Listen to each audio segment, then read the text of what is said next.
All right. Hello, everyone. Thank you so much for joining me tonight. All right. So last time we beat episode 3, and so now we're going to go on to episode 4. So I think tonight I'm not going to stream for as long as I did when I finished episode 3. The only reason that I streamed for so long, and I mean, it was just over 4 hours. So it wasn't like a super long stream because I usually stream for 4 hours anyway. But with these games, because I have to read everything out loud because there's no voice acting except at the very beginning and the very end of cases, it just killed my voice. So I'm trying not to stream for 4 hours because I mean, at like 2-3 hours, my voice is just like gone. So the only reason that I streamed so long for last time at just over 4 hours was because I wanted to finish episode 3, which I did. So now I'm going to start episode 4. So I probably will only go for like 2-3 hours tonight. Plus I have a photo shoot tomorrow morning. So gotta get ready for that and get some sleep. I mean, it's not like super early, but it's earlier than I normally would get up on the weekends. Plus it's like a 45-minute drive away. But I did want to play a little bit of this because this game has been really good. The Adventure of the Clouded Kokoro. What is a Kokoro? I mean, I know what they are in Zelda, said Sholmes, turning his head languidly in my direction. That there is more to this case than that which we have observed. Indeed, that there may be another part to this story that we are yet to discover. His eyes wandered, following the steam rising from his cup of herbal tea, leading him to the distant memory of that snowy evening.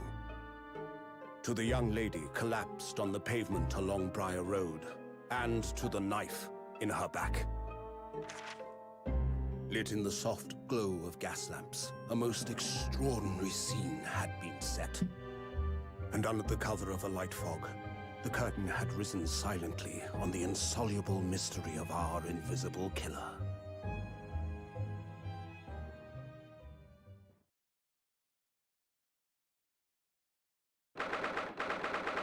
February 9:47 a.m. British Supreme Court, Lord Chief Justice's office. Okay, so that's right. So last time we were given that case with Magnus McGilded, and we were to get a not guilty verdict if we wanted to stay in London and study in place of Kazuma. Did you sleep last night, Mr. Naruhodo? So wait, where did they stay? Because when we ended the episode last time, Naruhodo or Renosuke and Sasato were talking about where they were going to stay because they got out of the courthouse pretty late. But I mean, it was only like 5, but they were like, oh, well, I don't know if we can find any place now. I mean, I know this was like, I don't know what year it was, like, I don't know. When was the end of the feudal era in Japan? Whenever that was, but I'm sure they could have found someplace. No, not at all.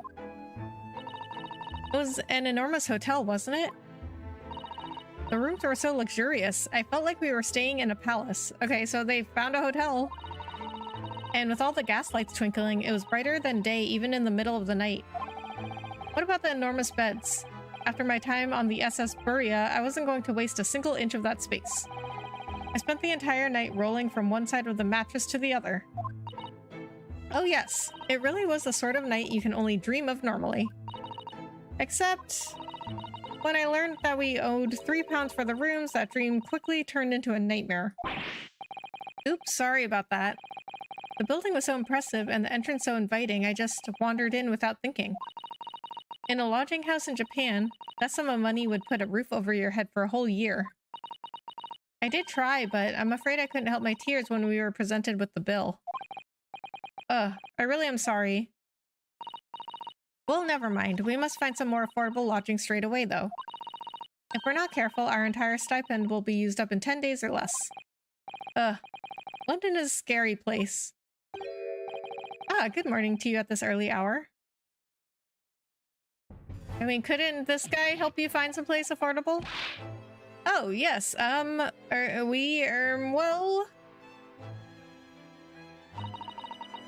Good morning to you, Lord Chief Justice. We have come to report on the outcome of the trial at the Old Bailey yesterday. Kusada-san is amazing. She doesn't bat an eyelid, even in the presence of the imposing Lord Strongheart. Yes, I believe you had a very comprehensive initiation into British courtroom practices. Oh, yes, it was very eye-opening. Thank you. And in accordance with your instructions, Lord Strongheart... Hello, Francisco, hello. Thank you so much for joining. How are you? How's your weekend going? Mr. Naruhodo performed his duty to the end. Yes, I've already been apprised of events. Conducted a remarkable defense. You may consider the test passed. Oh. No longer are you a student from the Empire of Japan. You may henceforth claim to be a fully fledged lawyer. My country is delighted to welcome young talent from such a remote eastern island. Thank you very much. So, I'm a lawyer now. Now, in view of your new appointment, I have a fresh case in mind for you. I'd like you to take it on at once. I trust that won't be a problem? Another case already? Nothing trains a lawyer better than practical experience. Or, I mean, nothing trains anything better than practical experience. I'm sure I don't sense dissatisfaction, do I? It's just that yesterday's trial ended unusually. I haven't quite come to terms with it. It's going well. Hope you're doing great. I am doing well. Thank you, Francisco. I just had like a super busy day. And I don't know. I feel like these days it's just like crazy busy for me these days with like, because I work full time and I model on the side. And I've been helping my modeling agency out lately because they're training some new models. So I've been going in like once or twice a week and helping out with that. And then I've got streaming, like doing YouTube videos. I'm going to start a podcast soon. I've got a puppy. Well, he's not so much a puppy anymore. He's like a year and like 2 months. So he's not really a puppy anymore, but he's still like a really young dog. And then I've got a vacation coming up. So it's just been pretty crazy, but I'm good.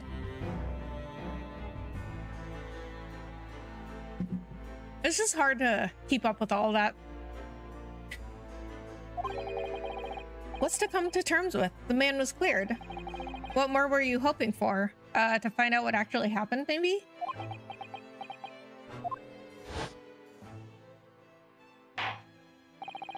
The culpability of the defendant has not at the present time been established by this court.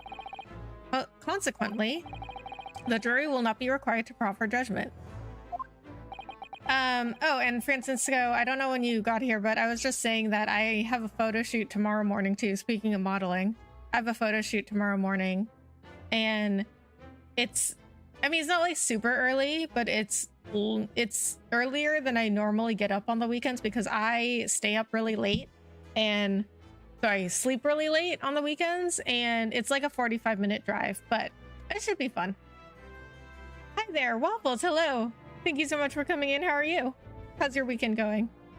Waffles, we are talking about our weekends. So, let us know how your weekend is and what plans you have. Well, Lord Van Zeeks, it's been a pleasure, so it has. And as for you, my dear fella, I couldn't have asked for a better defense.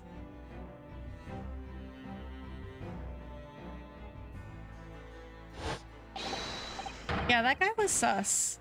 Oh, hello, Hunter, hello. How are you? Thank you so much for coming in. How is your weekend going? I just can't help wondering if Mr. McGilded really was innocent? Mr. Naruhodo, it's just that I never managed to ascertain the truth. That's what I just said. It is, okay. You know what? I was thinking about this when we ended, when I finished episode 3 the other day, I was thinking about this, and this is really different than the Phoenix Wright games, because the Phoenix Wright games, like, your client is always like very clearly innocent. They're like the good guy. They were just framed, or they were in the wrong place at the wrong time, or like they're like really clearly a good person. And then like the people that killed that actually, because it's always a murder trial. So the people who are the actual culprit that actually killed the victims, they're like bad people. But in this one, it's very morally gray. Like in episode 2, the culprit was a 15-year-old girl, and she accidentally killed someone. Like, she just panicked and accidentally killed someone. So she wasn't a bad person. And then like she got really scared that she's gonna, you know, get arrested. So she and some other people try to cover it up.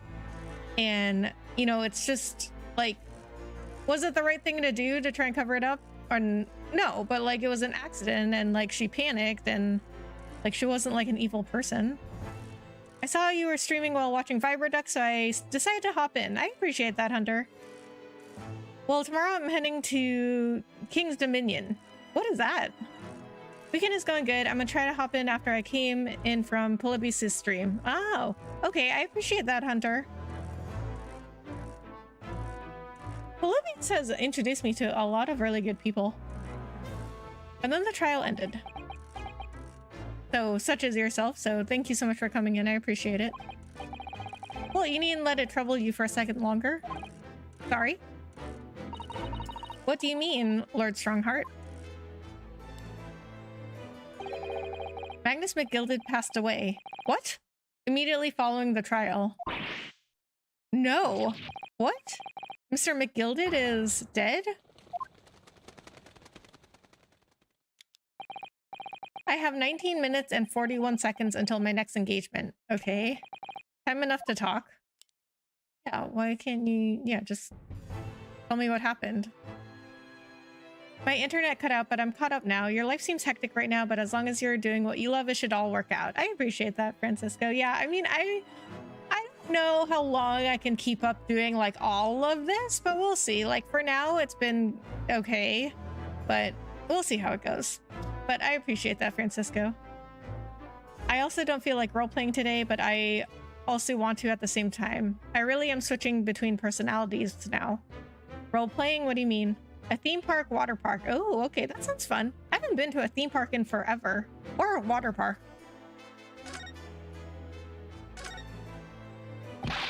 I don't understand what happened. How can he be dead? After the trial concluded yesterday, there was a great commotion in the Old Bailey. As you'll presumably recall, an omnibus had been wheeled into the courtroom. I remember. Yes, of course. That was the scene of the crime which Mr. McGilded had been accused of. Precisely. Well, while the bailiff's attention was diverted by some other matter, the omnibus went up in flames. No. Okay, yeah, I remember. Okay, so at the end of the last case, it did show the omnibus on fire, and then like somebody was like pounding on the door trying to get out, but they didn't show us who it was. So I guess it was McGilded, because he told us right before that, he told us that he wanted to go look at the omnibus again because they were re-inspecting it. How could such a thing have happened? That is being investigated as we speak. What I was doing yesterday with Temmie and Chara. Oh, okay, that was you?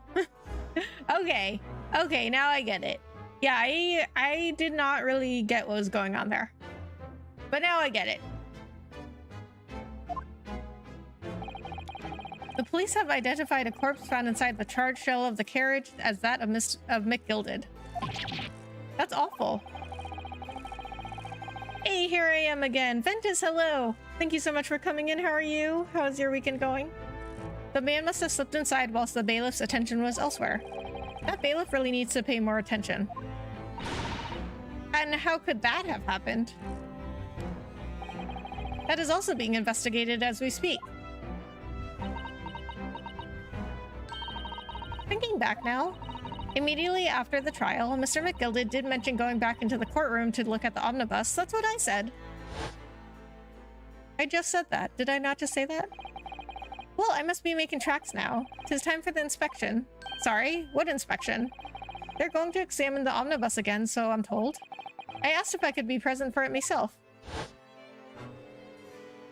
Yes, that was me. Tim wanted to sell them flakes, okay? Okay. But what flakes? Like, what are the flakes? An inspection of the omnibus? Not to my knowledge. I don't believe Scotland Yard had any intention of re-examining the carriage. Oh. Somebody was trying to kill him. But then who was Mr. McGilded talking about? Mind that now. The Yard is making a thorough investigation. This matter is no longer any concern of yours. Leave it to the police. Poor Mr. McGilded.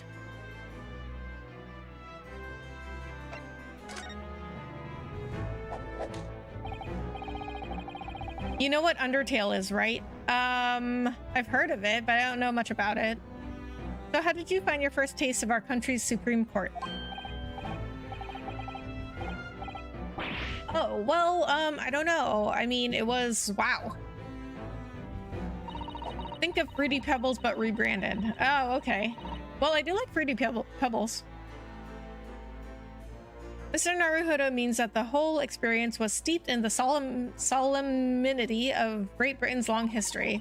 It's really a world apart from our own judicial system in Japan, which is only a few short decades old. Wow, Susada-san has such a way with words. Not gonna be for long right now, but hey, I hope you and chat are all right. Wish you good health. I appreciate that, Ventus. You too. I appreciate you stopping in, however long you can be here.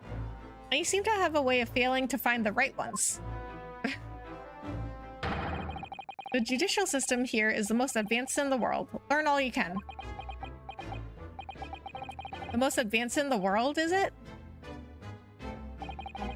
It was fortunate that your very first trial was a simple affair. Simple? That was simple? As I believe I mentioned yesterday morning, it was a trial you couldn't lose. What? We almost lost several times. I don't mean to be contrary, Lord Strongheart, but that case was anything but simple. Circumstances of the case were so incriminating, I was stunned when I first heard them. In fact, I'm still finding it hard to believe that we managed to get a favorable verdict. Hehehe. Is something funny? No, my apologies. However, the fact is that you did receive the not guilty verdict you set out to achieve. And that can only be attributed to exceptional talent. Wouldn't you agree? Well, I don't know about that. Well, never mind.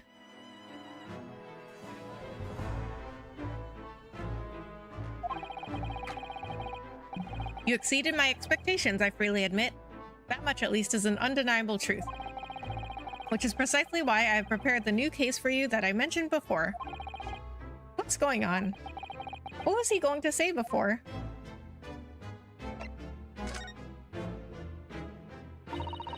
Could you perhaps give us some more details about the new case you mentioned? Don't tell me, it's a murder, and the trial starts in 10 minutes. Yeah, that did seem to be the trend. Don't worry, it's nothing so alarming or quite so urgent as your last assignment. In fact, this case is completely different. Oh, I see. Did he just read my mind? That is to say, no one has died as yet. Oh, okay. And the trial will not be today. There's plenty of time to research the case thoroughly. 23 hours, 43 minutes, and 19 seconds to be precise. Ah, so the trial's tomorrow then. Is everything all right? Oh, yes, I'm just a little confused, that's all. Yesterday's trial was... well, it's left me wondering if I'm really cut out for being a lawyer. Oh, Mr. Naruhodo. I don't know if I could face standing in that courtroom again after Mr. McGilded's trial. Oh yes, I nearly forgot. There's one similarity with yesterday's case. Once again, there is currently no one to advocate for the defense. Oh. If the situation remains unchanged, the trial will start tomorrow with the defendant unrepresented. And if that happens, I need not remind you of the inevitable outcome. The most terrible end awaits the defendant. Yes, that's right. Here we go again.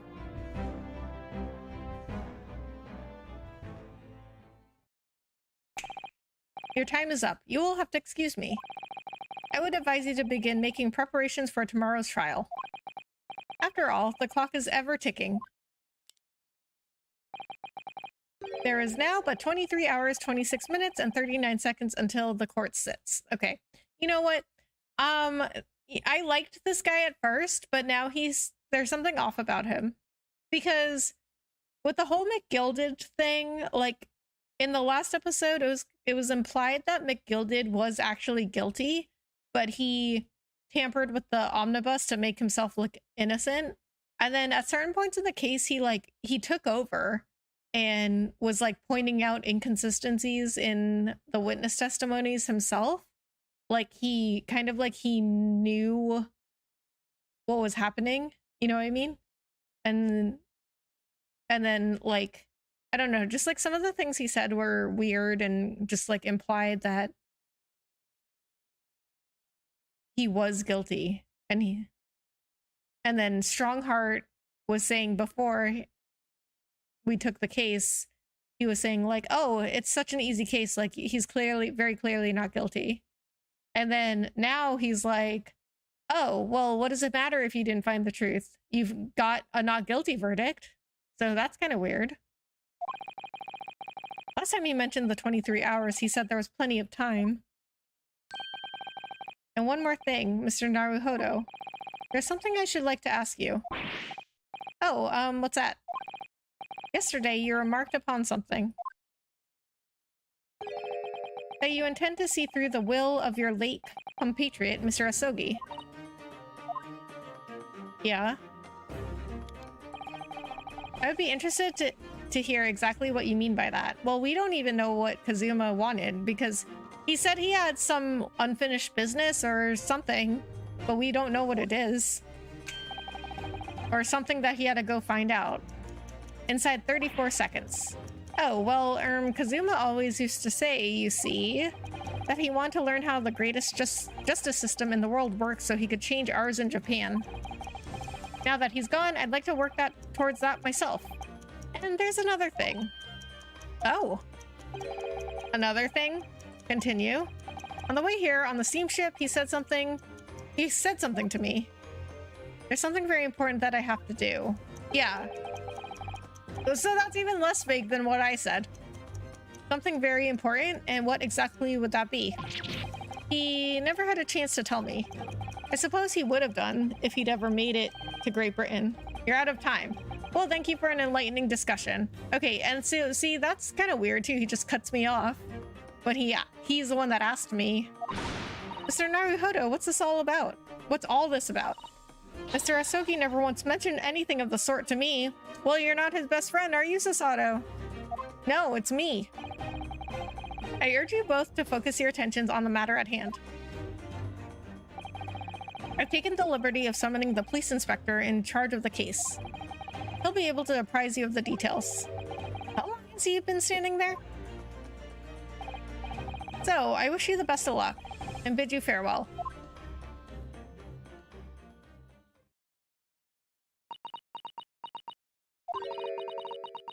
There's something very important that I have to do. Kazuma-sama, what did you mean?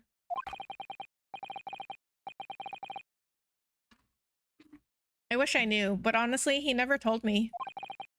Anyway, we had better talk to the detective, don't you think? Yes, you're right. I hope I'm just imagining it, but I wouldn't say he looks pleased to see us at all.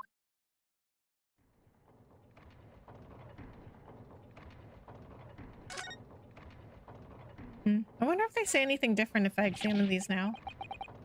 Is this some kind of clock? Actually, I think we might be inside some sort of giant clock.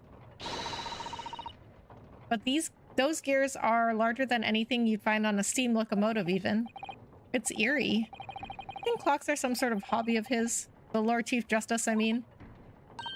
Well, boys do enjoy fiddling around with machines, don't they? Not sure you could fiddle with cogs that size, but I'm certain you couldn't call him a boy. Still, it's amazing how little noise the cogs make considering how large they are. There's actually something quite soothing about their precise rhythm. Okay, so I don't think that he said that last time I inspected this. This must be the Lord Chief Justice's desk. I believe it's made of marble. It looks more like an over-the-top tombstone that's toppled over to me. I think that's your fanciful imagination at work again, Mr. Naruhodo. Feels like everything that's normally made of wood and paper at home is made of bricks and stone here. I know, that's why this place feels so overbearing, I'm sure. Okay, that's what they said last time I inspected the desk. Look at these menacing metal giants facing each other across the room. I believe they're suits of armor. Oh, right. I thought maybe they were like the lion dogs we have in Japan guarding shrine gates. Oh, I love those lion dogs. Those are Chinese too, you know. No, not at all. In fact, in Europe, suits of armor like these are always possessed by evil spirits, you know. And they roam around in the middle of the night. Really? Is there nothing you don't know, Miss Usato? This book tells me everything I need to know about everything. If you're ever unsure, just ask.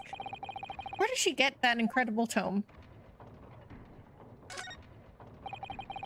Look at all the naughty books packed together on these shelves. They go from floor to ceiling. They're all books you couldn't hope to come by in Japan. Like a dream. Yes, a very bad dream. They're not all about British law either. There are books about the judicial systems of other Western nations. France, Germany, Spain, Holland. What about Russia? Why do you ask? I was wondering about asking the Lord Chief Justice how you say wardrobe in Russian. What do you think? I think perhaps it's a thought best abandoned. Yeah, why would we want to do that?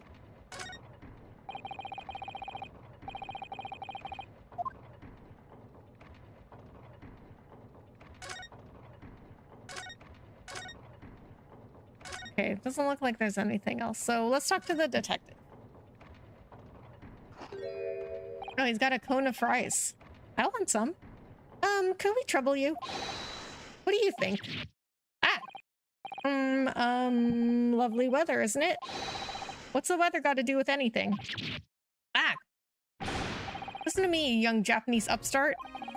Some frippery about the weather doesn't get every English gent eaten out of your hand, you know? But Susato-san told me it was foolproof. I'm a busy man, a very busy man. There's a crime scene to investigate, but I'm here having to give the likes of you a talking to. Okay, wait a minute. Is that a whole potato in his fry cone that just keeps appearing? So he's just chomping away at like a raw potato and it just keeps... a new one just pops up when he chomps down on it. Oh, I'm ever so sorry. Can you imagine what the other officers there will be saying? Haven't seen Gregson anywhere, have you? No, he's too busy with the bigwigs these days. And all because of some bumpkin who's here on a jaunt from a country I've never even heard of. Hear that ripping sound? That's my reputation at the yard going to tatters. There's no need to rip us apart as well. I don't believe we've been introduced. This is Mr. Ryanosuke Naruhodo, a defense lawyer. Eh? It's a pleasure to make your acquaintance. I'm Mr. Naruhodo's judicial assistant. Eh? It's lovely weather we're having today, isn't it?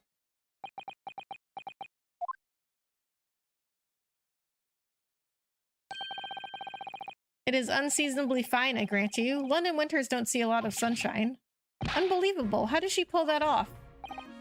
So, Lord Strongheart has asked me to fill you in on the case. Boy loves his taters. I guess so. I mean, I love potatoes too, but I don't think I could eat them like that. I mean, potatoes is one of my favorite foods. Like, if I had to pick only one food to eat for the rest of my life, well, I don't know if it would be potatoes, but that would definitely be a top contender. The name's Tobias Gregson. Inspector Gregson to you. I'm from Scotland Yard. Gregson? Inspector Gregson? What's the matter with Susato-san? Does this detective's name mean something to her? I guess so.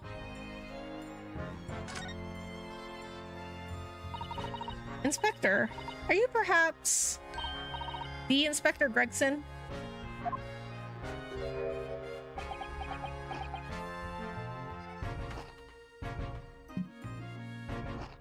Okay, so why is he only eating the whole potato? Like, he's got some fries in there. but he's only eating the potato. You're acting like you know this man, Miss Sasato, but he's a London detective. Oh, I do know him very well, in fact. Very well? Yes, he features prominently in the Adventures of Sherlock Sholmes. Oh, in that publication. What's it called again? Rance Magazine? That's right. Inspector Gregson and Mr. Sholmes enjoy a wonderful, friendly rivalry. Really? You rival the great Mr. Sholmes? That's incredible. Oh, well, I don't know about that. Mr. Sholmes isn't a professional like myself, of course, but he does come up with the goods from time to time. Mr. Sholmes is equally complimentary about you, Inspector, isn't he? You've earned his highest praise. Gregson is the pick of a bad lot of all the Scotland Yarders. Those were his own words. That's his highest praise? Well, Mr. Sholmes isn't particularly known for giving compliments, you see. That he is not. And thanks to that magazine, my name's known all over London town now. That's great, isn't it? I have to admit that to start with, I was a little, well, flattered by all the attention. Everyone wanted to shake my hand, and my reputation at the yard went through the roof. Well, that's wonderful. No, it is not. There's nothing more sinister than the man on the street. People are always looking at me now. They're whispering rumors about me under their breath, I'm sure. Rumors? Are you quite sure? He's changed since he started appearing in those stories. The fame's gone to his head. Stuff like that. Gosh, do you really think people are saying such mean-spirited things about you? Like I said, they whisper, so I can't catch exactly what they're saying. But I know what folk are like. I'm sure that's what they're saying. As sure as eggs is eggs. I get the feeling this detective could be very hard work. Oh dear. Perhaps the sudden rise to fame does change people.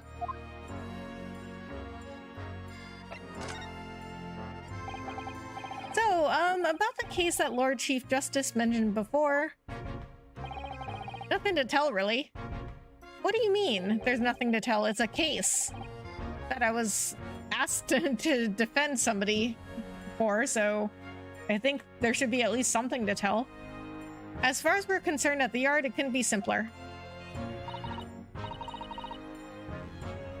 Oh dear, that probably means that as far as we're concerned as lawyers, it couldn't be more complicated. I wish you were wrong about that, but I have a nasty feeling you're right. A young woman was walking along the pavement on Briar Road when she was stabbed from behind. Fortunately, it wasn't fatal, but she's still laid up in hospital, unconscious. That's despicable. What sort of coward would attack the poor woman from behind? I suppose you would have finished whoever it was off with a Susato takedown, would you? That is neither here nor there, Mr. Naruhodo. Brace yourself, Ranosuke. You've angered her now. Anyway, after something of a whirlwind investigation, the criminal was arrested. He barely had time for a cup of tea after the incident took place, to be honest. So there must have been something left at the scene that led you directly to the culprit? Or perhaps a reliable witness who recognized the person in question? Let me stop you right there. You're wasting your time on this one. Sorry? There's nothing you can do. There's no way to help the bloke now. Why ever not? Simple. The prosecutor that's been assigned to the trial tomorrow is Lord Barak Van Zeeks. No. Sounds like you've heard of him then. Well, we won our last case against him, so...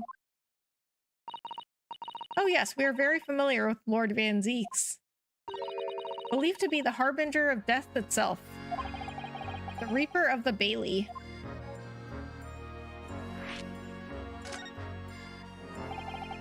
Lord Barak Van Zeeks, who we faced in court only yesterday. Mr. McGilda told us about him before the trial, didn't he?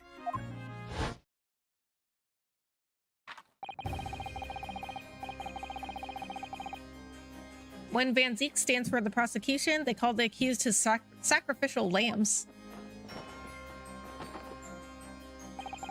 And in every single trial in which he's been the prosecutor, the accused has been damned.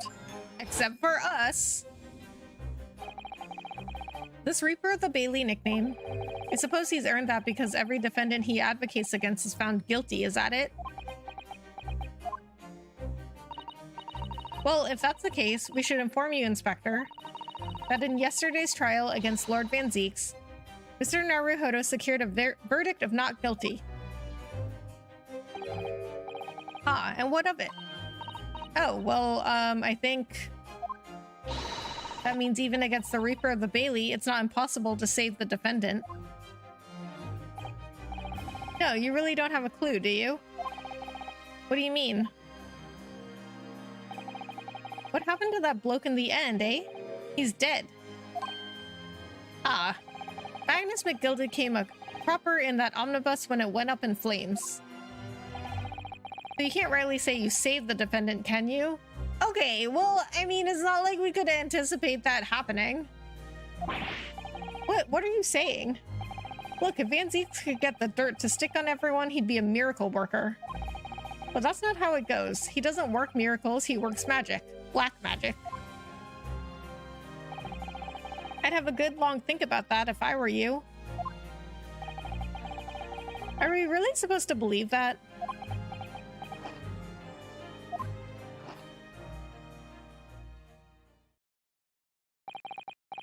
Right, well, I filled you in as requested, and I'm very nearly out of chips.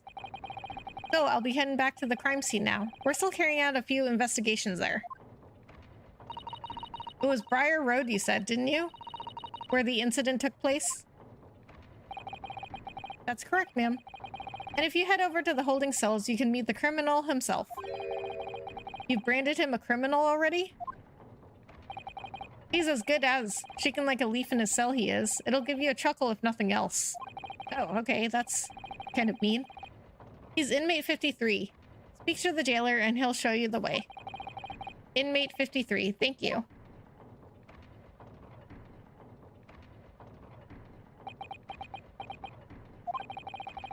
So there's no helping anyone against the Reaper of the Bailey, they say.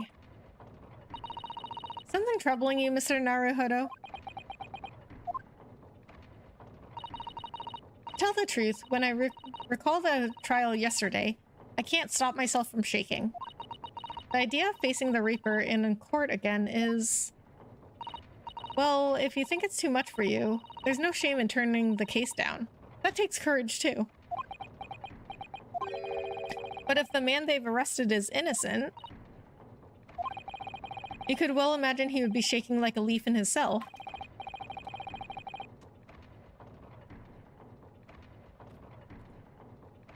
And I, for one, wouldn't find the sight of that funny. Yeah, I know, that's kind of messed up, isn't it? So, if I'm honest, I'm still reeling from the shock of yesterday's events myself. I'm really not sure if I'll be able to help this man, whoever he is. But I'd like to try. So I think I'm going to make some inquiries. Will you help? Did you really think you had to ask? No, but it's polite to. After all, I am your judicial assistant. Thank you. So then, shall we? Yes, let's go. Okay, so we can either go to Briar Road or the prison. Scene of the crime. These prison cells are where suspects are held whilst they await trial. Visiting is permitted at certain times. Okay, so first I'm going to look at my people profiles. At Tobias Gregson, 44, the detective inspector in charge of Scotland Yard's investigation of the case. He's stern and single-minded in his approach and a great lover of fish and chips. Ooh, me too. Love fish and chips. All right, let's head to Briar Road first.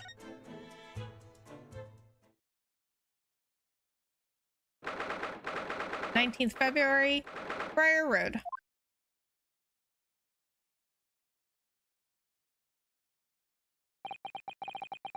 So this is where it happened. Briar Road. Ah, look, Mr. Naruhodo. Look at that regulation metal helmet. It's unmistakable. The men of Scotland Yard are here. They're investigating as we speak. Yeah, isn't that what the detective told us? That they're still investigating?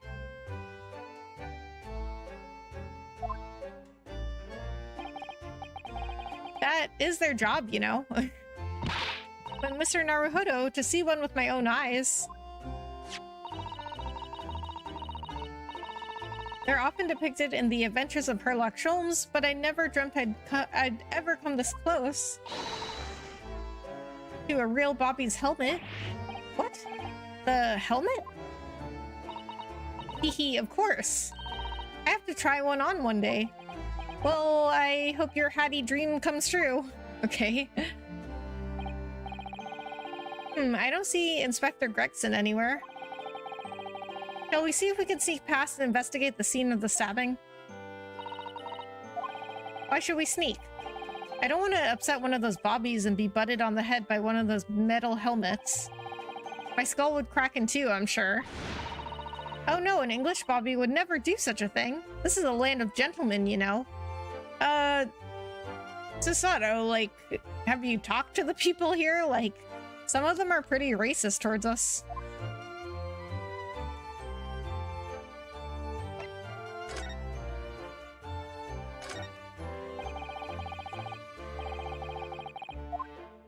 Okay, so we're gonna do a very thorough investigation here, so I'm gonna click on, like, everything.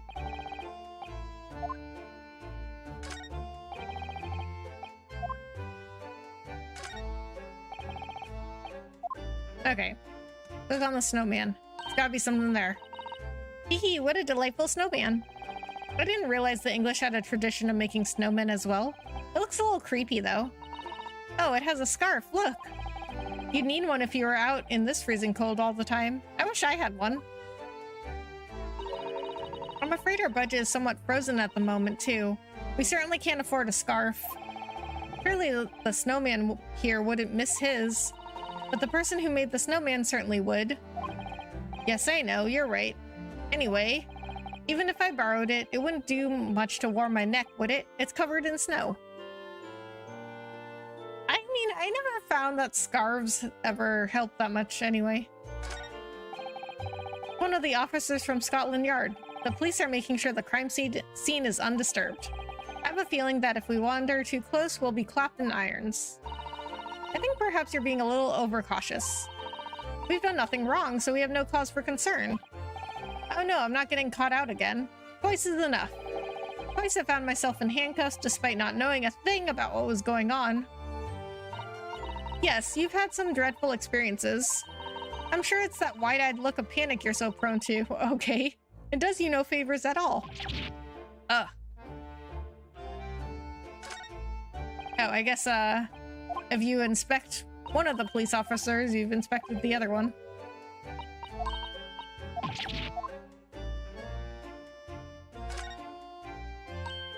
Oh, that's a Scotland Yard carriage. They use vehicles like that to rush to crime scenes and cart away criminals. You're very well informed, aren't you? It's long been a dream of mine to ride one of those through the streets of London. Well, just pick up a stone and throw it through one of the windows then. What? But that would mean being arrested in order to ride it. Oh, okay, I get it. He's telling her to get arrested so she can ride in one. Wouldn't it? Ask for a ride-along. I don't know if they did those back then, but she could ask. Still, it's the only way. Help me find a good stone. What? No, Sasato. No, I wasn't serious. Okay, I think we have to move here. Like we can only move this way. What is with this bike's tire? Why is it all flat? Look at it. Oh, a British bicycle, look. Although the wheel is so misshapen, I'm sure it couldn't possibly be ridden anymore. Someone must have been doing some breakneck cycling. It seems bicycles have become extremely popular in London recently. There's even a movement to change women's dress to allow them to ride as well. The bicycle fad won't last. I don't see why anyone would want to ride something like that. Goodness, do you dislike bicycles? No, not at all. I mean, it's not that I dislike them exactly. It's just that any occupation that involves taking both your feet off firm ground seems reckless. If you'd ever tried walking on stilts and fallen into a river, I know you'd agree with me. Okay, that's oddly specific. We'll have to hire a bicycle sometime. You can sit behind me while I ride you around.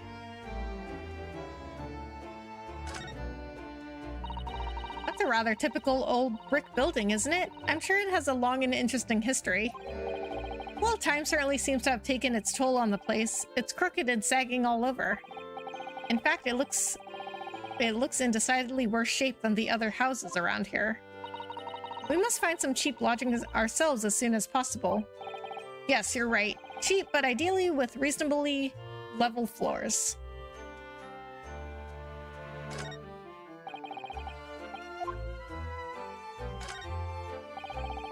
There are piles of snow on the pavement here and there, but the road itself is covered in carriage tracks. It seems carriages often travel down Briar Road. It soon disperses all the snow. I slipped over when I was walking down the pavement earlier. It seems like it would be far safer to walk on the road instead. Oh, but you're rather small, Mr. Naruhodo, and dressed in all black. I worry coachmen might not see you, and you could be flattened by the horses. You could be flattened by horses, okay. Well, thank you for the rather small concern.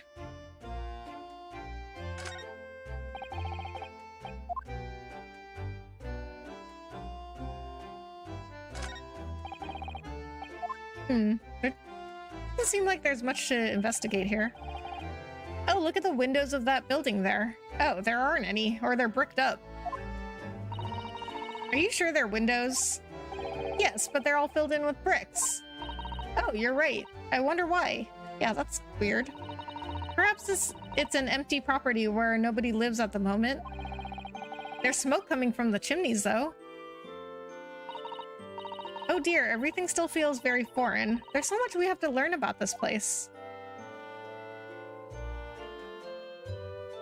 Simultaneous to watching this stream, I'm also watching a British YouTuber bicycle across Japan, which is ironic, given what's just been said in game. What? That is really weird. What a coincidence.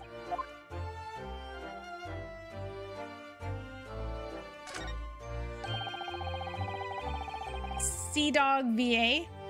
Is that the YouTuber? You see all the black smoke rising from the chimneys over there? It says here that in Great Britain, many people heat their homes in winter using coal. The only chimneys I really remember seeing in Japan were on top of the bathhouse. Oh, so they don't really have chimneys in Japan. Or I don't know if they have them now.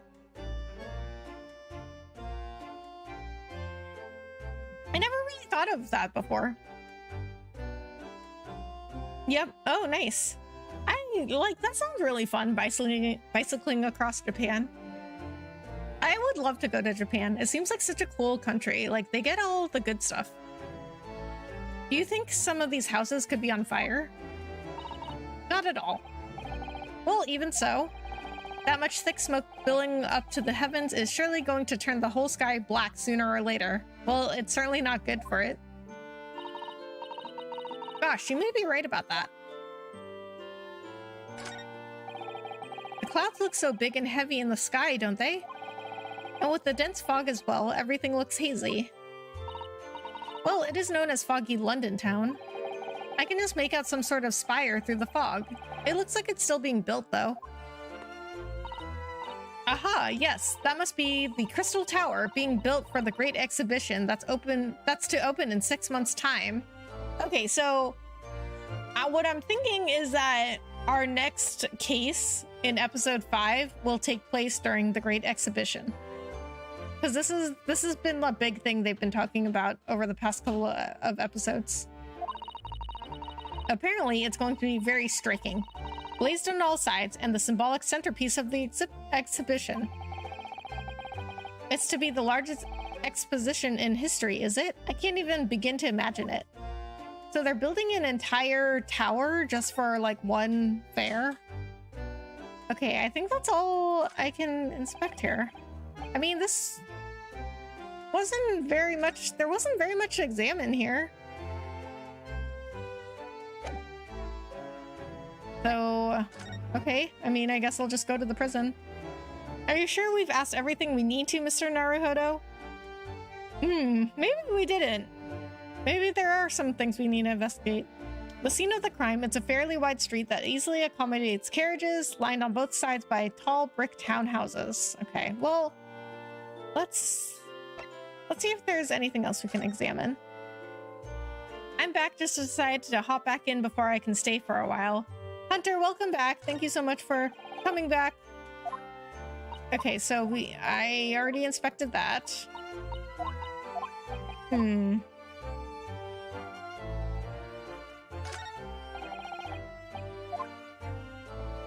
Okay, we investigated the windows there.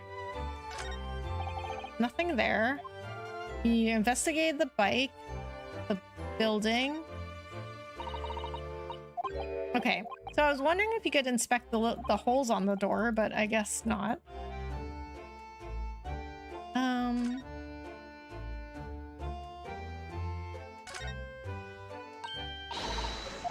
Okay, we inspected that. I really don't think there's anything else I can look at.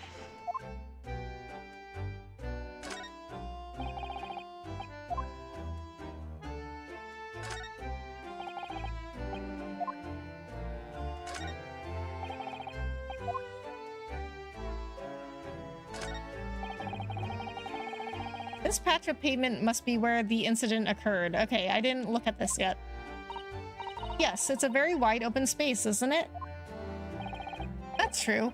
I can't see anywhere an attacker could have been hiding.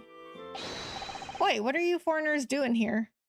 Okay, well, I mean, does the attacker have to hide though? Like, if they came up behind her, she wouldn't have seen them regardless of where they came from.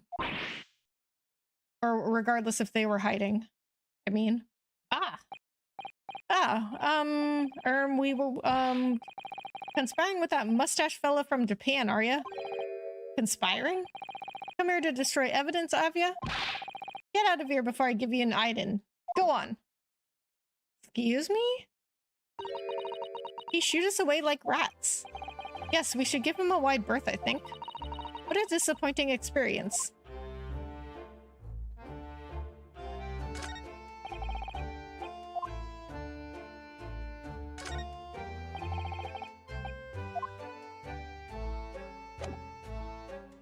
Okay, let's see. Okay, so she says the same thing. Are you sure we've asked everything we need to? I mean, I don't know. Or, okay, wait a minute. Can we talk to this guy? No, we can't. Okay, I'm just gonna go to the prison because I don't think there's anything else. Or I could try doing down here. No. Okay. Yeah, I'm gonna leave. Prison.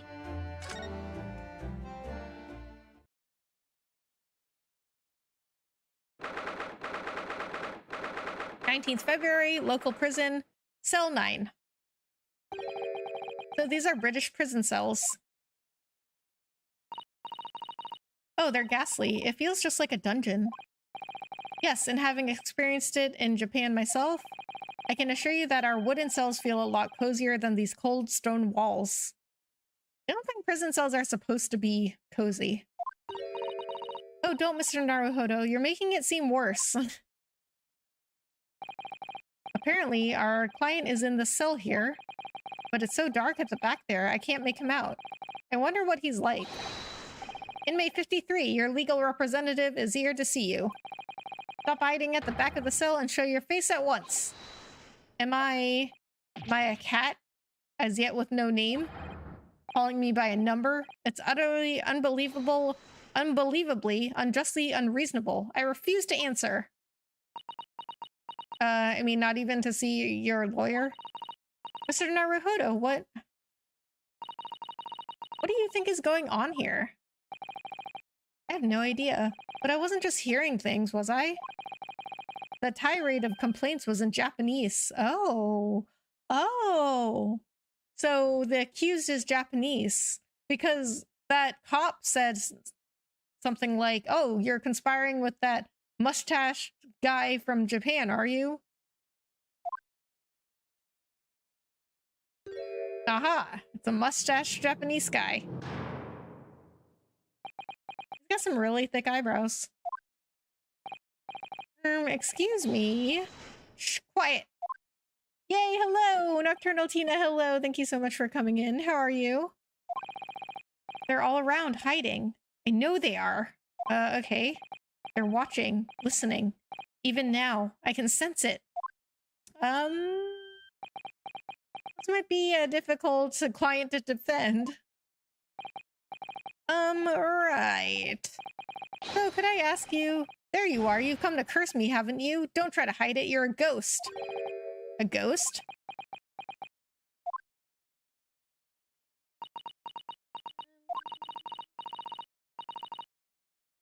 Thick. Right. Thick with 2 C's. Look at those eyebrows. Look at them. They are thicker than a bowl of oatmeal. We mean you no harm, Prisoner-san. Are you... I have a headache and aches all over, but I'm glad I got to catch the stream. Oh, Tina, I'm sorry to hear that. I hope you feel better soon. But I'm very glad that you're here too. Hopefully the stream will make you feel a little better. Japanese by any chance?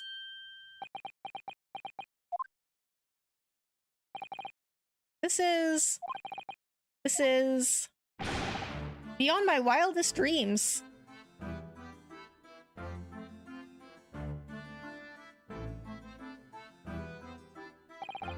Forgive me for that outburst before. I'm so sorry.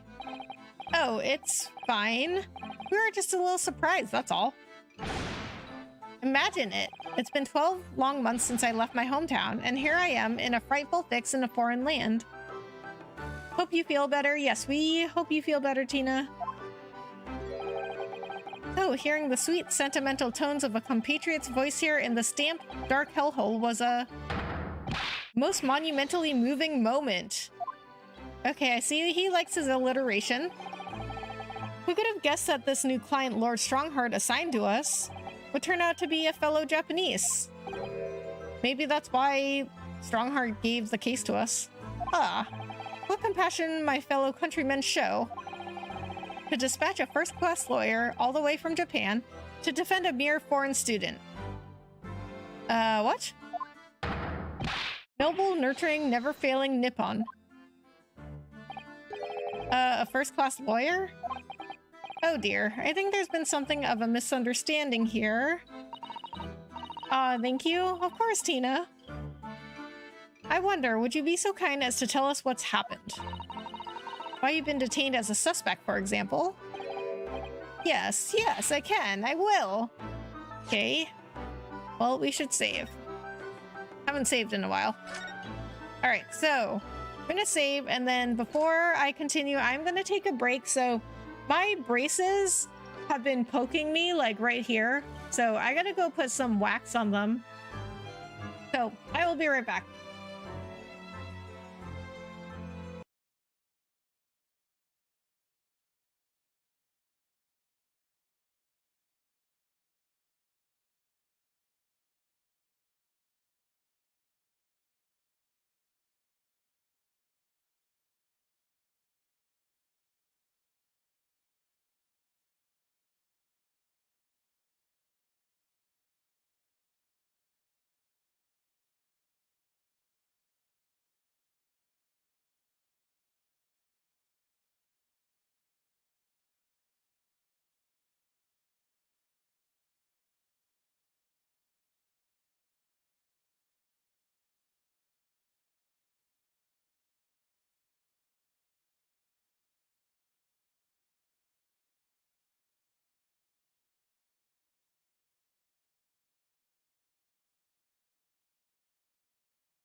Dokie, BRB for me too. I'm gonna keep the stream going as I take a quick shower. I appreciate that, Francisco.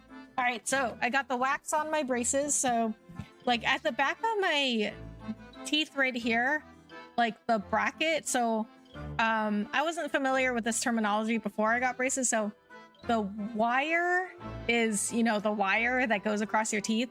And then the brackets are those like little metal things that go on top of your teeth and they hold the wire in place. So the bracket on the last tooth on this side, they had to do something because the wire kept popping in and out on my lower teeth. And so they like had to do something to adjust the bracket on this side, but now it like constantly pokes my mouth, so I have to put wax on it all the time. So I kept like pushing at it with my finger, and I pushed it back far enough at some point that I didn't need to use the wax, but I guess it came back out. I don't know. I mean, braces are really annoying, but in the end, it'll be good for my teeth. So we endure. Endure? We endure. Yes, I can. I will. Can't stay sullen and silent. Kind of a weird guy.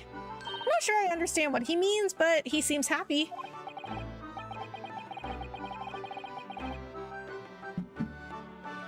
Yes, he does. I just hope he actually has a good reason to be. Thank you for your cooperation. I am a lawyer, as you said. My name is Ryanosuke Naruhodo. And I am Naruhodo-san's judicial assistant, Susato Mikutoba. I am a visiting student sent here by our government. Notably, notoriously named Natsume. So Seki Natsume. He's a student? Doesn't look like one. Soseki Natsume. Soseki Natsume-san? What an unusual name. Call me Soseki, please. I'm a poet, you see, a writer of haiku. It's something of a nom de plume. A nom de plume? You mean an alias? That's right, Naruhodo-san. No. Don't be so prosaic. It's much more refined than that. Ah, yes, let's ignore the poses he does and say, can you decipher what he is saying? Yeah. He's very, animated, isn't he? And haiku, that really reminds me of home. Did I hear you say that you were a visiting student and sent here over by the government? Sent over here by the government. Yes, that's right. A year ago, I was told to go and study English. First, I had to suffer that misery, and now this. It's beyond the pale. Suffer that misery? Did you not want to study here? No, I mean, I've had an interest in Great Britain for some years, of course. Oh. But just because the government tells you to do something, does it mean you can do it? No. What do you mean? If they told me to study English literature, that I could have understood. That's my field. But no, they told me to study the English language. What? I'm so confused. So you study English literature, but you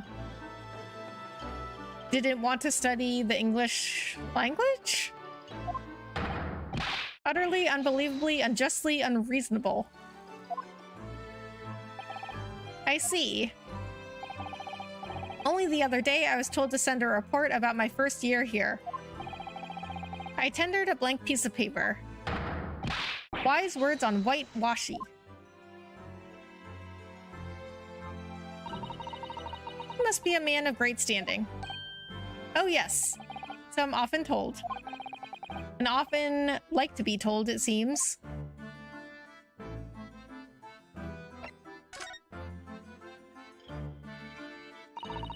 Could you perhaps tell us exactly why you've been arrested, Soseki-san? Soseki-san. I didn't do it. I didn't commit that atrocious murder. Murder? Oh, no, it's all right. The woman didn't actually die, did she? But she was stabbed with a knife right before my eyes. Before your eyes? You mean you saw the attacker? I didn't see anyone. What? If I'd seen the person who did it, do you think I'd be locked up in here? Oh dear, it seems this case is becoming rather complicated. Don't they all become complicated, Susato? Why me? Why me? Why did that silly woman have to be stabbed in front of me? Oh, okay, yeah. Because it was her fault. Aren't they the same thing? So they told him to do the same thing and he got mad that he wanted to do literature? Yeah, I am confused as well, Tina. Like, if you're studying English literature, wouldn't you also need to study the English language? It's the curse of London. It's incredibly, inexcusably, irritatingly inconvenient. But you know what, Tina? Like, you know how some people, they just don't like to be told what to do? So maybe he's one of those people. Like, even if you tell somebody to do something they already wanted to do just because they were told to do it, they're like, oh, well, now I don't want to do it. So Sasaki-san was there at the scene, but he didn't see the attacker. It's vital that we find out more about the case. Well, yeah. I mean, I think that's a given, Sasato-san. It was an accursed evening just after the snow had started to clear and heavy with fog. I'd been to the bookshop to buy some books, and I was on my way back to my accursed lodgings. Sure, the bookshop wasn't accursed too. As I was walking along that accursed pavement, I could make out the sole silhouette of another ahead of me. A woman wearing a green overcoat she was, and just as I went to overtake her, she suddenly let out a little scream and collapsed onto the cold, hard slabs of stone at my feet. Yeah, if you want to understand the literature, you need to know the language. So he's like, no, I want to do literature, not language. Yeah, it doesn't make any sense. But you know what? These, the characters in these games, they tend not to make a ton of sense. So there were a bunch of books around her. How terrible. I called out to the woman, but she didn't move. It was like a ghostly, ghoulish, grim graveyard. Slight exaggeration there, perhaps. Okay, well, I can see why he's so dramatic now, because he studies literature. Okay, Sasaki Natsume, 33. A scholar sent to Britain by the Japanese government to further his study of English. He's the defendant accused of attempted murder. So, I wonder if the victim is going to end up dying, because if not, this would be the first time we didn't have a murder case. I was terrified. I had to get away from there. So I ran as fast as my legs would carry me back to my accursed lodgings. That's not good. Oh really, Ryan-no-suke? It's not good. They'll say it was shameful, I know, to run away like that. Tell me, Sasaki-san, was the victim an acquaintance of yours? Don't be ridiculous. Do you think I know any of these fair-haired English? And a young woman at that. I mean, haven't you been here for a year? Wouldn't you know some English people? Like a guy saying, I don't like cupcakes, but I want to learn how to make them. Yeah. Yeah, it's like... the language doesn't... like, they go together. Like, the language and the literature. I'm diffident, shy, timid, unsure. I can't talk to people. Oh, I can see that. I see. A young woman unknown to Sasaki-san, and at the time it happened, who else did you see nearby? Did anybody pass you? Regrettably, apart from myself and the woman, I didn't see a soul. So he was the only one there, but he didn't do it. So the only other possibility, well, I'm sure we'll find something. But what I'm thinking right now, with the information that I have, somebody threw the knife at her. That's the only explanation right now. And maybe she wasn't even the target. Maybe Saseki was the target. No one. Oh, great. So the victim was unknown to you, and there was nobody else on the street at the time.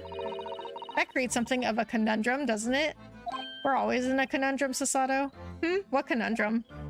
What do you mean, what conundrum? He was the only one there.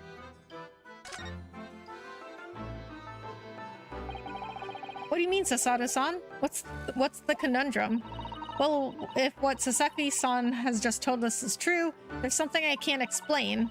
He says he didn't know the victim and that there was no one else at the scene. Then he apparently fled without having been seen. I did. But if that's the case, oh yeah, that is a conundrum. Then, so how did people know he was even there if he was the only one there and he ran away when nobody saw him? That's true. Screw it, I'm back. Gonna lurk and listen. Ventus, welcome back. I appreciate the lurk. Surely this man has to be the culprit? Arg, you... What did you just say? Nothing, I didn't say anything. Oops, perhaps I thought that a little loudly. Actually, that's not what was troubling me. What I was thinking was, how did Sasaki-san actually come to be arrested? Sorry? He didn't touch the victim, and there was nobody at the scene to see him. So how did the police ever discover that he was there in the first place? Yeah, that's what I said. If I knew a person like that, I would be like, you majored as a professor in language, and you can't tell the difference between literature and language as the same thing. Want to know the literature, but you gotta learn the language. Yeah. I mean, he knows English already. I guess it was just to study English more. But he does seem kind of an odd person. Oh yes, she's right. It was him, that accursed great detective. He led the police to me. Of all the bad luck. Accursed great detective? Could it be... I shall never forget that man's name as long as I live. His haughty laugh and his self-proclaimed greatness. Brash, big-headed, busybody, begone. May you be cursed until the end of your days. Herlock Sholmes. Oh. So Herlock Sholmes is back. I knew it. Mr. Sholmes?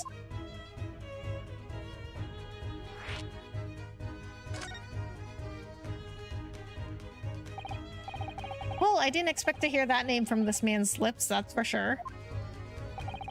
It was the morning after that nightmare had unfolded on the pavement before me. Okay, wait a minute.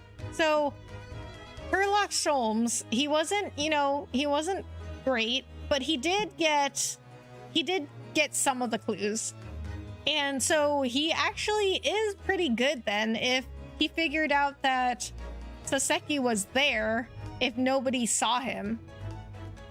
Like, he said there was nobody there when the woman got stabbed, and there was nobody there when he left. So how could Herlock Sholmes figured out that he was there? Unless he's a really good detective. It was the morning after that nightmare had unfolded on the pavement before me. I was gnawing on a sliver of hard cheese when some men suddenly burst through the door. They started shouting at me, "This is the police, put the weapon down." Yes, it was a thin sliver, and yes, it was hard, but I wasn't eating a weapon. Disgusting dietary discrimination devils. I mean, he's got some pretty good alliteration. Sherlock Sholmes, the off-brand Sherlock, yeah. Yeah, it's like a parody of Sherlock Holmes, and then his assistant is Wilson instead of Watson. And he says Elemensky instead of elementary.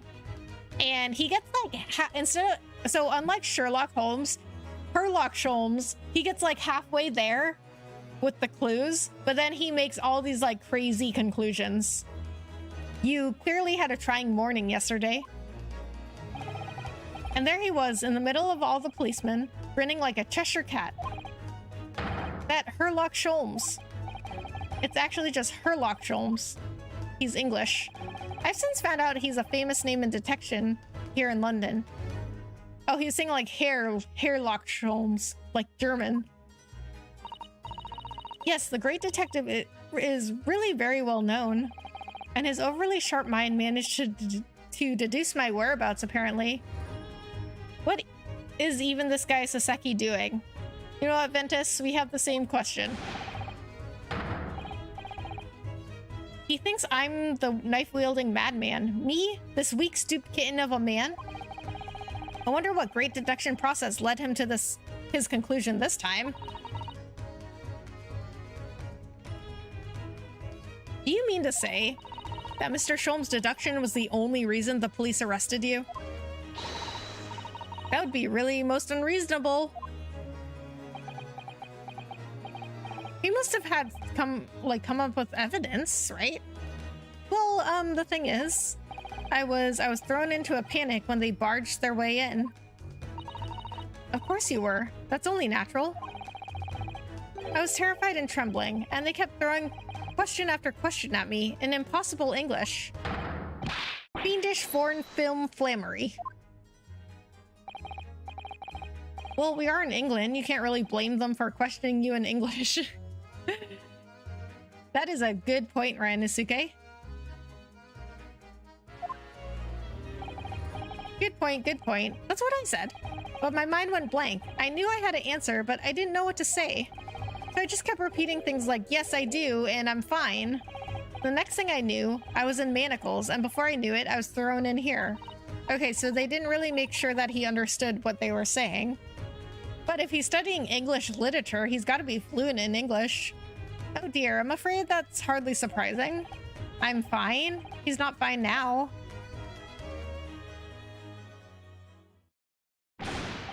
Mr. Naruhodo, Esquire. I forgot how to say Ryanosuke's name, apparently. Like every TV show detective ever gets close to getting the culprit, but is like, Dora, you guys tell me where the culprit is. Is he behind me? Is like, Dora? Yeah. Yeah, Herlock Sholmes is, he's quite interesting. He's a quite an interesting take on a detective. Oh, you can just call me Naruhodo. And when we're speaking English, a simple Mr. is more than enough. Oh, yes, all right. Yes, they've really got to me. This country is poisoning my mind. But please, I beg you to defend me in court tomorrow. You can tell them what really happened. You'll do it, won't you? Well, you're gonna have to tell me what happened. Well, why? Why? Why is it so hard to say yes to me? Well, the thing is, I'm just a student like yourself, on a study tour. A student? I've defended a case in the Old Bailey, only the one though. But at this moment in time, I really don't know what I'm supposed to believe in. I'm confused about what justice is in this country even means.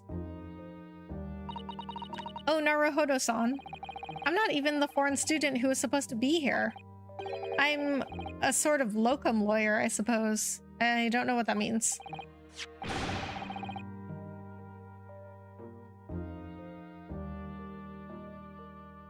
But that armband, that's the mark of a defense lawyer from our great empire. Objection! Bit! Thank you so much for coming in. How are you?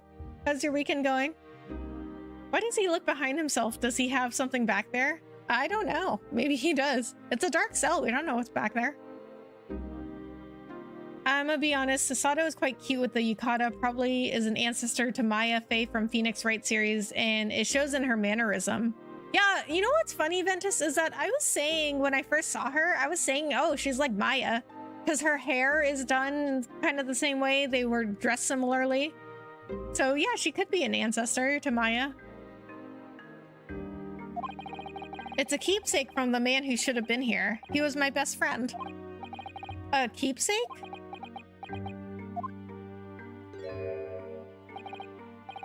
I know exactly what they're saying about me. Oh, who do you mean? The lawyers, all the British defense lawyers. They won't defend me.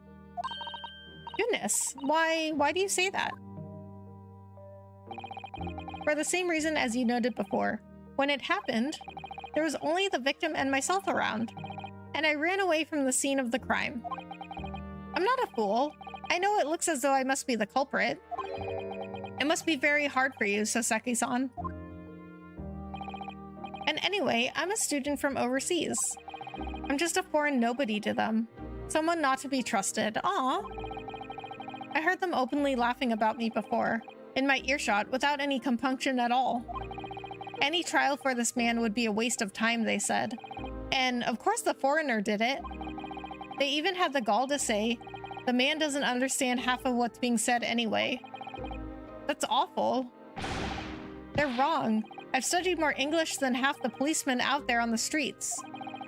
I've traveled halfway around the world to learn about these people's country and its great history. But no one here wants to listen to a man with a strange accent. They all hate me.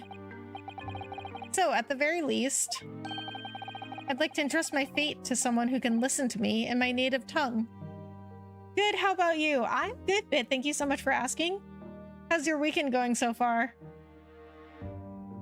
Well, I know how your Friday night was because you did the podcast, your podcast, and then I saw you on Viper's stream. Well, I mean, I watched it later because I couldn't watch when you guys were actually live, but I really wanted to watch it because I was like super interested in that topic.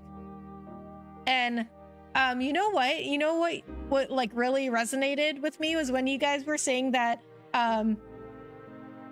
it's like you can't say that like something wasn't racist, you know, because then everybody's like, oh, like you're a traitor, like you're a sellout, whatever.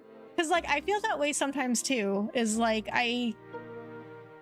there's, you know, there's a lot of stuff about how like girls are so like unwelcome in the gaming space, and they're like harassed and like talked down to, and people are sexist towards them and all that stuff. And it's like, I'm sure it happens. Like, I'm not trying to like say that it doesn't happen. I'm just saying like personally it doesn't happen to me, but I feel like I can't say that because then like people think that I'm like saying it doesn't happen, or I don't know. I mean, but yeah, like I'm just trying to say, like, I understand how that feels. It feels like you can't say anything. Everything is good. Good to hear. But yeah, I think you guys had a really good discussion last night. You could do it, couldn't you? When I look into your eyes, I can see it. I can see what you've been through. Saseki-san, it's just that... True, I know, right? Like, but I'm so glad that you guys said it, because it's like since you feel like you can't say anything, you don't know that other people are feeling the same way. But anyway, Bit. You got any other weekend plans, Bit? Give me a little time, please.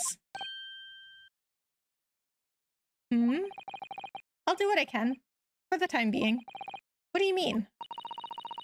We shall investigate the case as thoroughly as possible. If we can find some clues, it will give us a much better chance, I'm sure. Oh, yes, thank you. I'll be here, all alone, waiting for you. Okay. Locum student Mr. Naruhodo Esquire. It happens to a small amount of them, not all, just a small amount, but it's always lumped in as everyone to prove the point. Yeah, I mean, and it's like, it feels like if you say that you personally don't experience it, then everyone like jumps all over you and thinks that you're like, I don't know how to say it, like invalidating, that's the word I was looking for, like invalidating the experiences of other people when you weren't trying to do that. You're just saying like, oh, well, like I never personally experienced that. We should be going then, Naruhodo-san. YouTube is all about what you put in it, pretty much. Yeah, I mean, I agree. Like because I mean, I'm such a small channel, but it's like, if my content, it's like what I said on the, like, in my comment on the VOD, it's like, if my content doesn't do as well as I had hoped, I go back and do more research, and I just try to get better with every video and every stream. And like slowly it's, you know, it's been doing better.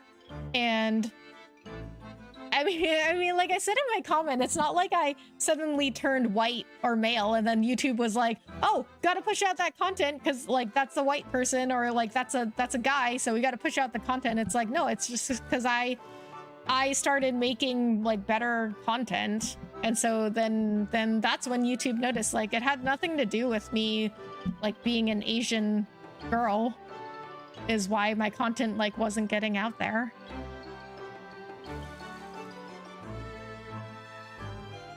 Exactly. Your channel will grow. Just stay consistent and adapt. I really appreciate that bit. Thank you so much. It's, you know, I just feel like I have come a long way already. But I don't know. It's complicated. Yeah. I have a lot of feelings on this. I know it takes time. It takes a lot of time and experience and just like trying to get better all the time. But I mean, it does feel very discouraging sometimes. But it's like, then, you know, I feel like even though I am a very small channel, it doesn't mean that I don't have value to bring, you know?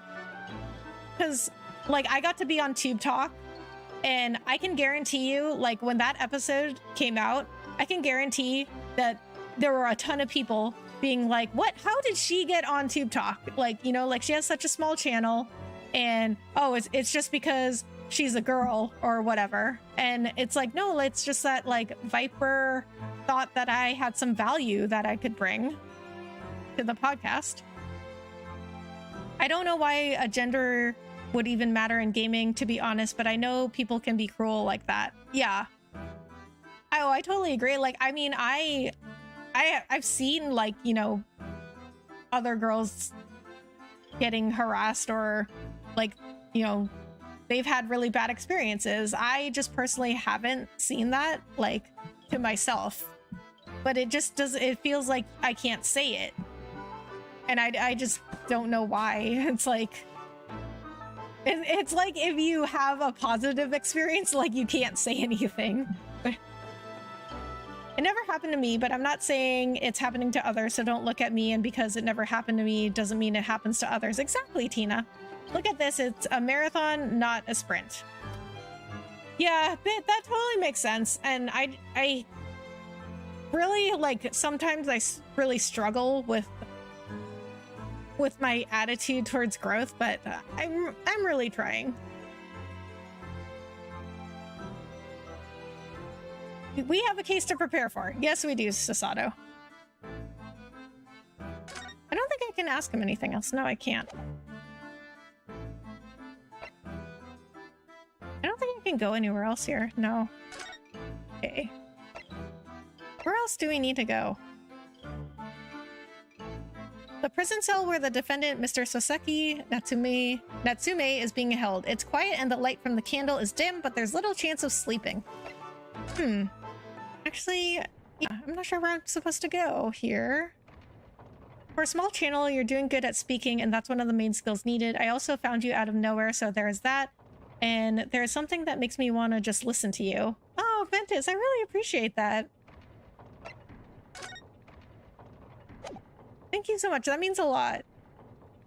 And I can tell you that, like, from when I first started, like, if you look at, like, the very first videos I ever posted on YouTube, they are under 10 views. I mean, I'm gonna say, like, 3 to 7 views. And then, you know, now it's not like it's, like, millions of views or thousands of views, but, like, I end a stream and it'll be anywhere from, like, 20 to 60 views, which is, like, a long way from, you know, 3 to 7 views. So it has been getting better.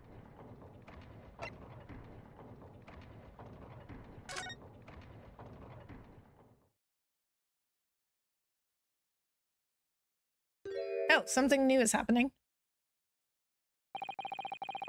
And, you know, I do feel like most people are not doing enough research in order to become better content creators. Like, most of the content creators that I talk to, especially streamers that are my size channel, they don't do any research. Like, they just go on Twitch and all they do is stream. And, like, from like a year ago, so I started streaming in June of 2021, but a few months before that, I went on Twitch and I started looking at streams just to, like, you know, do research, do some networking, whatever.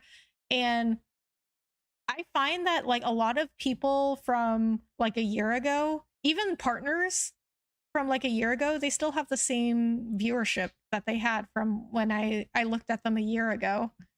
And I feel like most of them are not really doing any research. They're not really keeping up with the industry. Like, they don't even know what's happening on YouTube, you know? They don't know that these like giant streamers have been signed. They don't know that YouTube like has memberships now. They have gifted memberships. They have raids or live redirect, which is YouTube. If you're listening to this, YouTube, you gotta change that name. Like, I'm sorry, but that is a silly name. Nobody wants to say live redirect. And what are you even supposed to say? You know, like when somebody like gives you a live redirect, what do you say? Like, I got, you know, on Twitch or Facebook, you say I got raided, but what do you say on YouTube? I got live redirected? Like, does that sound good? Keep at it, Rebecca. You have the voice for YouTube. Oh, thank you so much. I really appreciate that. That means so much to me. Like when someone falls ill and someone comes up and says, I've never been sick, so why do you lie? And it's like, so you never experienced it, but it's fine to claim others aren't getting sick. Exactly, Tina. Yeah, like just because I'm saying it never happened to me, it doesn't mean I'm trying to invalidate other people's experiences. But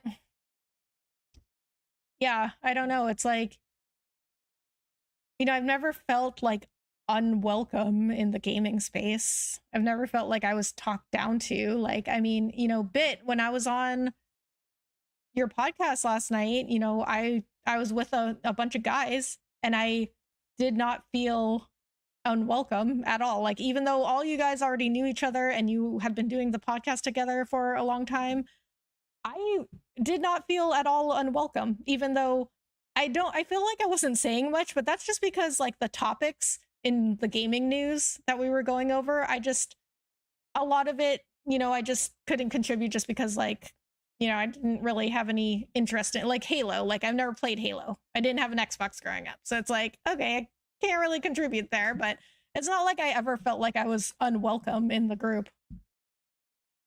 What's the Japanese delegation doing here? Oh, Inspector Gretzo. This isn't on the tourist trail, as I'm fairly sure you're well aware.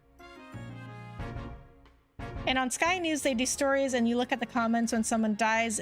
And in the comments, someone always says, I have the best fish and chips, and it's on nearly every story they post, and it's annoying. What? Somebody says I have the best fish and chips? That's good. We welcome everyone. Yeah, I definitely see that bit. And, oh, you know what else bit is that, like, when I was asking questions, like, I felt like everyone was answering them in a way that, like, was not condescending. You know, like, when I said, like, okay, what is it about Halo that you liked back then that isn't good now? And it's like, I asked that because I just don't know Halo. Like, that's just not something I played. And I don't ever felt like out of the whole thing last night, I never felt like I was talked down to. I never felt like I was stupid for asking questions. Like, I was never made to feel that way. This isn't on the tourist trail, as I'm fairly sure you're well aware. Yes, of course. We're here to investigate. So you've been to the Holden cells then. What do you make of the criminal? Okay, look at this. He is still eating, so he's got this cone of fries, or chips, I guess, as they would call it in London. And he's got like a whole potato in there. He was doing this before. He's got a whole potato in there. He is eating just the potato. And then also, like, where is this coming from? He keeps getting a new potato. What kind of sorcery is this? And then why are you eating just a raw potato when you have all these fries in the cone? They do others as well. They say, I went to the beach or went to the best restaurant on the news that's not relevant to what you say. And so some people see it and are getting annoyed by it. Yeah, that really annoys me too, Tina. I feel like it's just kind of like an attention-getting tactic. You know, it's like on Twitter when you tweet something and people will just spam their YouTube channel or their Twitch channel, and it's totally unrelated, and they're just like trying to self-promote and get attention. Yeah, we love gaming and love to hear different opinions. It makes the show flow much better. Yeah, I totally agree, but like, yeah, you have to have all different kinds of opinions and things to challenge you, you know, like if you're just in an echo chamber of people who agree with you all the time, you never grow that way. And then you're always gonna think that you're right. I mean, I guess the concept of right is different to everybody, but you know, like different opinions, it makes you think different ways. He's not a criminal, as you put it, Inspector. He's a suspect. We'll see about that. You Japanese like to stick together, I suppose. What? You Japanese? Okay. Well, do what you will. It doesn't bother me. The bloke's in court tomorrow, whatever happens, and the verdict's a foregone conclusion. Ugh. The stone-cold air of rejection. Take heart. London at this time of year is full of stone-cold air. That makes it worse somehow. Okay.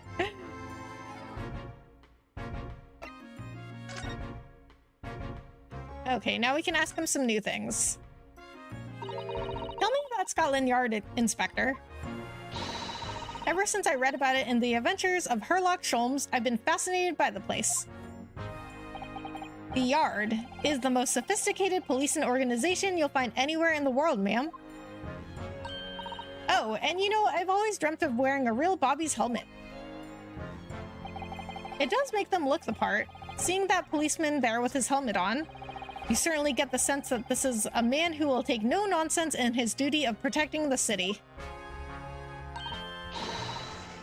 Back, Francisco, welcome back. Oh yes, doesn't he look wonderful? I guess. Being a London Bobby is hard going, I can tell you. Oh, really? First thing in the morning, you know what he does? Goes around and rouses all the laborers on his beat so they can get off to work. What? He wakes people up? Yep, raps on their windows with a long pole. Did it myself going back a bit. I had no idea. But Bobby works for the people of the town. It's just another one of his duties. After that, he starts tirelessly patrolling the streets all day long. He has to cover 20 miles a day. That's the regulation distance.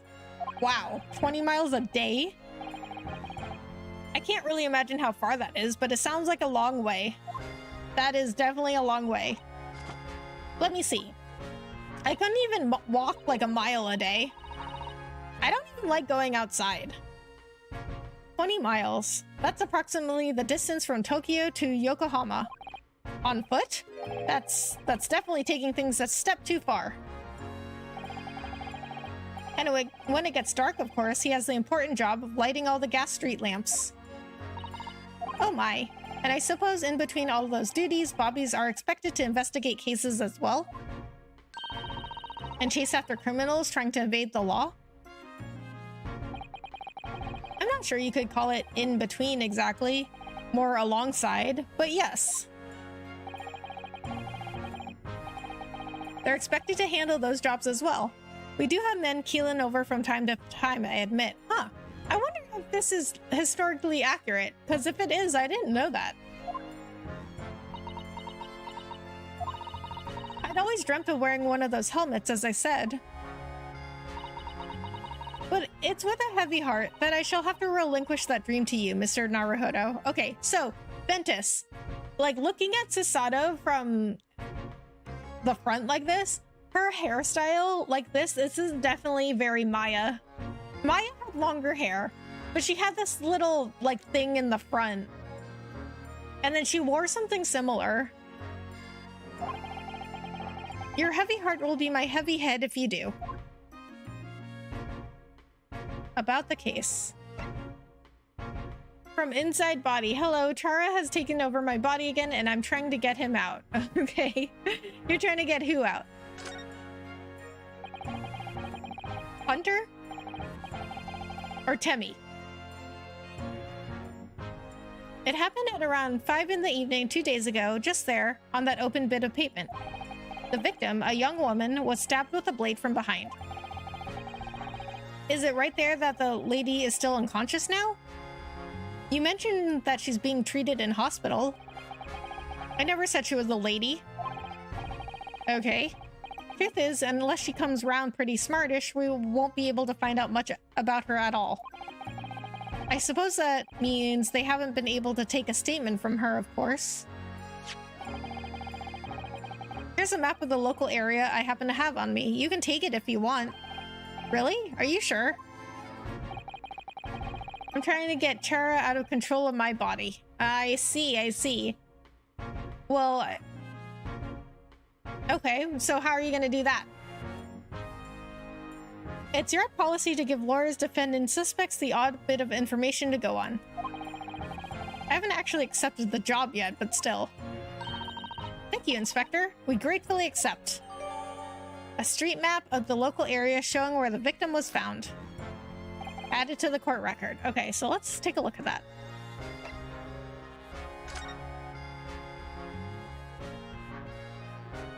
Okay. So I'm sure this will come into play later. So somebody's gonna say that she was found somewhere else, and that's gonna be an inconsistency with the map and whatever. Anyway, I have absolutely no idea, but I'm gonna try to fight him. All right, Chara. Good luck. Find an inconsistency, just like we do in these games. Object. Go, Chara. Objection! Or hold it! Or take that! Present the evidence. Present the evidence that he needs to get out of your body. As far as we know, there is no one else on the scene other than the victim and your fellow countrymen. So who did it, do you think? Not much of a head scratcher, is it? Well, I know Mr. Natsume is also claiming not to have seen anyone else around, but just because he didn't see anyone, it doesn't mean we can be sure that nobody else was present. Yes, I agree. So, we're going back to my idea that I said earlier, which is I think that somebody threw the knife into her back, and that's why he didn't... Mr. Natsume, what was his first name? Soseki. Soseki didn't see anybody, or that it was dark. It was late at night, right? So it was dark. So maybe he really didn't see anybody. Well, it depends on how close he was to the victim too. But I think I'm gonna go with my theory of somebody threw the knife into her back. And then secondary theory is that she was not the target and that Soseki was the target. I'm sorry to have to tell you, but we most certainly can be sure. No, you can't be sure. Ow. Godspeed, Chara, or whoever you are. I don't understand what you're saying, but damn, do I respect it. Well, Francisco, we appreciate that. Because, you know, you don't need to understand everything going on in chat, but you do have to respect it. Unless, of course, they are being disrespectful themselves, in which case you do not have to respect them. Because, ma'am, the precise moment of the stabbing didn't go unnoticed. What? We have two very reliable witnesses, no less. Ah. It was a typical foggy London day, and your client obviously didn't see them. There were witnesses now? Squeeze me? There were witnesses? Who are these witnesses, Inspector? A fellow and his wife, and the man's one of the most reliable and respected citizens in all of London. He's a copper from Scotland Yard. Ah. A policeman? That might change things. Or it might not. And this policeman just happened to be there at the exact moment the woman was attacked? Nothing peculiar about that, ma'am. Part and parcel of being a bobby, catching them banging in the act and all that. But why was the wife there? Do you think it might be possible for us to ask that policeman a few questions? Be my guest. You can ask him what you like in court tomorrow. Oh. I have no doubt he'll be summoned as a witness. So, that'll give you something to look forward to. That's that, then. He's got no intention of letting us meet the man beforehand, it seems. A policeman witnessed the incident? As your judicial assistant, I must warn you that this could make our job very difficult indeed. Yes, as a non-judicial assistant, I could have warned me of that too. Okay, okay, wait a minute. So Seki said he wasn't arrested until the next morning. So if a policeman witnessed it as it happened, why was he not arrested right there?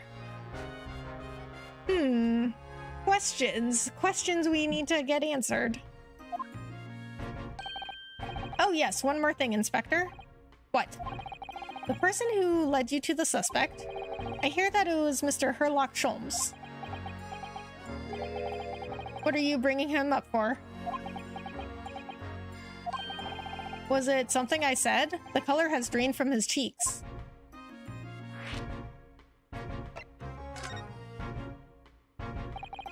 That twitchy Japanese bloke goes on trial tomorrow. Are you going to defend him or not? Well, I mean, I think we have to, or else this game would not progress. Makes no difference to me, but I will just say this. No London lawyer worth his salt would touch that case with a barge pole. Because the prosecution is being handled by the Reaper of the Bailey, you mean? There's no way to save the man now. Not with that attitude. It's a waste of time trying. It is all a bit strange, though. Sorry. The Reaper? He hasn't appeared in court once for a good few years now. Yes, we did hear something to that effect. And the only people he usually bothers with are the real scum, the master criminals, the violent ones. Okay, wait a minute, though. He was just in court with us, with the McGilded case. Hello, I was searching up Ace Attorney stuff and this got recommended. Kevin, hello, thank you so much for coming in. I appreciate it. Thank you for coming in and checking my stream out. So you are a fan of Ace Attorney then? Sorry, hopping between two streams doing an RP is tiring. That's alright, Chara. I appreciate you coming into the stream at all. Whatever time you can spend here is truly appreciated. Master criminals? The violent ones?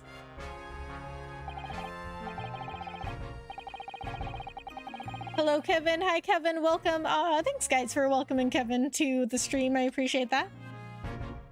That's right. He handpicks his victims. Only deals with those guaranteed to go to the gallows for their sins.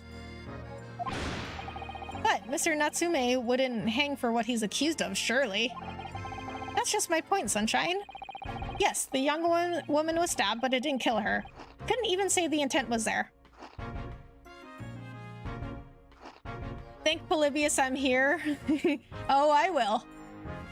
So, you know what, Kevin? I am so glad that you told me that this got recommended, because a lot of the time I will ask new people how they got to the stream, because I have a lot of people. So I used to stream on Twitch, and then I moved over to YouTube, and I get a lot of people telling me like, what? Well, like, why would you go to YouTube? Because that's not the place for streaming. Nobody will ever discover your streams there, because you know, nobody watches streams on YouTube, and the discoverability for streams on YouTube isn't good. That's only for videos. So now I can tell people, well, actually, I get a lot of new people that, you know, YouTube recommended my stream to them. So I appreciate that. Yes, the young woman was stabbed, but it didn't kill her. Couldn't even say the intent was there. Oh. He said it couldn't even say the intent was there. Okay, so this goes back to my theory that she was not the target. So, okay, wait a minute. So Seki was walking behind her.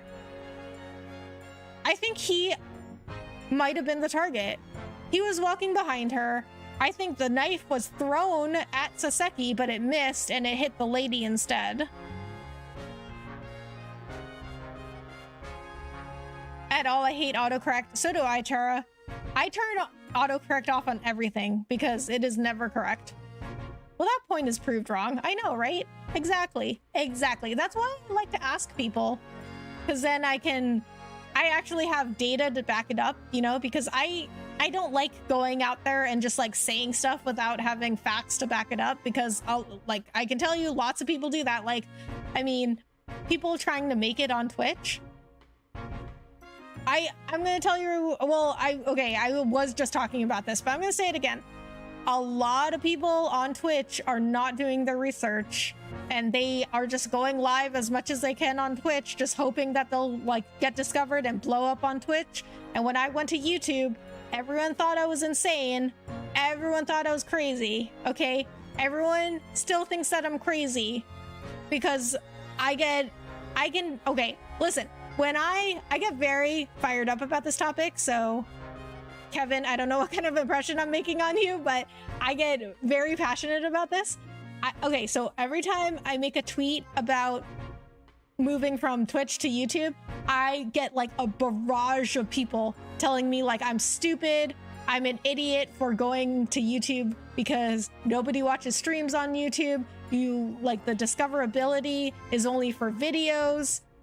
Like people like watching on streams on Twitch better, especially for gaming, and they're like, you play video games, you should have been on Twitch. Why would you ever go to YouTube? Thank you. I've beaten all the Ace Attorney games besides Ace Attorney vs. Layton. These two are some of my faves. Oh, okay. So Kevin, I can tell you that I love the first 3 Ace Attorney games, but those are the only ones I ever played. So this is my first time going through the Great Ace Attorney. So if I have, any speculations like I just did now about my theory about Soseki being the target and the knife being thrown, that's all pure like new speculation because I've never played these before. I actually didn't even know these existed because I kind of stopped keeping up with the Ace Attorney games after those first 3. And then my brother told me about these games and I didn't even know that these had come out. So I was like, what? There's new Ace Attorney games? So had to go and get them. I do have the original Ace Attorney trilogy on Steam as well. So I'm not sure if I'll play those, but anyway, so Kevin, so tell me which Ace Attorney game is your favorite then? From Inside Body, hi, Tem here. Tem, seriously. Tem, seriously, what are you doing? God, I remember being into Undertale, how much I've grown since then. Oh yeah? Well, now you can tell them you're not insane. I could tell them, Chara, but I don't know if they're gonna believe me. I stopped playing Undertale for like 3 or 4 years and played again and had to stop at Undyne for something and forgot about it, actually. I might play tomorrow. Nice. Twitch is kind of oversaturated with streams. On the other hand, YouTube isn't bad with streams. One of my favorite streamers is streaming on YouTube purely. Yeah, exactly, Ventus. That's one of the huge reasons I went to YouTube is because I was like, it's too hard to grow on Twitch. Like everybody and their mother is trying to be a big Twitch streamer. And so I was like, I want to do something new, like, or, I know there's people streaming on YouTube already, so it's not like I'm the first one there, but I'm at YouTube streaming early because YouTube didn't have like half the stuff Twitch had. Now they have, live redirects or raids, memberships, gifted memberships. And so when I went to YouTube, though, they didn't have any of that. Well, they had memberships, but they didn't have like the other stuff. And so, and they don't have channel rewards, anything like that. So people were also saying like, oh, but YouTube doesn't have that. YouTube doesn't have this that Twitch has. So I would never leave Twitch for YouTube. But to me, that's kind of like the wrong mindset. You don't want to get somewhere after everybody got there. Like that's what I did with Twitch. I got to Twitch after everyone is now trying to become a streamer. So now I have to do something different than that. And so you don't like when all the big Twitch streamers, when they started, they didn't have any of that either. And then they made streaming what it was. And so everyone's trying to get to that point where they have like thousands of viewers, but it's like people already did that. Like, like people have already made streaming this like big like career option and now everybody wants to do it. But if everybody wants to do it, then, you know, that's so much competition. I watch 3 streamers regularly now, but this will make 4. Oh, Chara, I really appreciate that. I'm gonna try to start streaming sometime soon. Nice. Or at least should. Are you going to stream on YouTube? Probably the 3rd game from the original trilogy. Miles Edgeworth 2 is a very close second. Ooh, very interesting. Yeah, the 3rd game was great. I just need a headset. Oh, okay. Nice. Well, that isn't too... I mean, there are some pretty expensive ones out there. Like, mine was pretty expensive, but it's one of the better ones. But you don't need a lot of money for a headset. This is the first one I get to watch, and it is very fun. I appreciate that, Tina. Okay, so, Kevin. Now, I have to know, because I've been thinking about this a lot lately. Do you like the Ace Attorney games better, or do you like this series better, the Great Ace Attorney? Because I'm noticing a lot. I'm noticing a lot of differences between them. Like, you know, in the Phoenix Wright games, all your clients, they were like really good people always. You know, they were like very clearly innocent. They were just like wrong place, wrong time, or they were framed or something. But these ones are very like, these cases in the Great Ace Attorney, they're very like morally gray. You know, like the second case on the ship with Nina. Like, Nina was just a scared 15-year-old girl that panicked, and she accidentally killed somebody, and she wasn't a bad person. And then it's like, we didn't even find out in the first case, we didn't even find out why that girl killed the professor. And then in the McGilded case, we didn't even find out what happened. Like, and in the Phoenix Wright games, you always found out exactly what happened. And I don't know, they're just very different. So this isn't the sort of case I'd be expecting the Reaper to want to sink his teeth into, for want of a better phrase. I want to be a YouTuber, now the channel is more of an archive. Oh yeah? So do you still want to be a YouTuber, Ventus? My tongue is dying? What do you mean your tongue is dying? Well, it's not exactly a minor infraction, is it? Oh, Kevin, thank you for subscribing. I really appreciate that. No, there's got to be more to it. Some reason he's taking an interest. Really? What sort of reason, Inspector? You think I can tell what's going on inside the head of that Lord of Darkness? The Lord of Darkness? You'll have to ask him yourself at tomorrow's trial. Are we really going to have to face the Reaper again? The Lord of Darkness, as he put it? I mean, yeah. I love both takes on the series equally. You'll get answers later. Okay. Okay, Kevin. I trust you.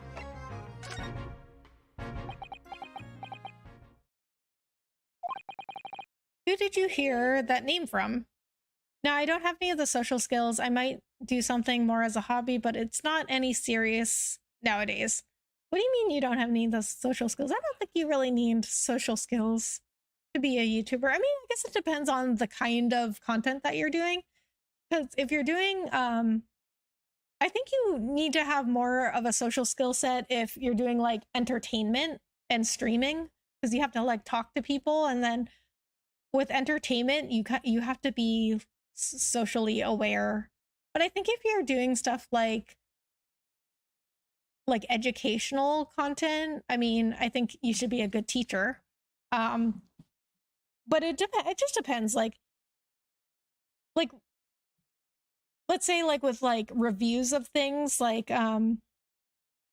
tech reviews, you just have to like review a phone or a tablet or whatever. And I don't think that really requires any social skills. Or if you're just like, let's say you have like an interesting job, like you're a pilot or a zookeeper or something, and you make content like showing what you do, I don't think you really need to have social skills for that. But I guess it just depends on the content.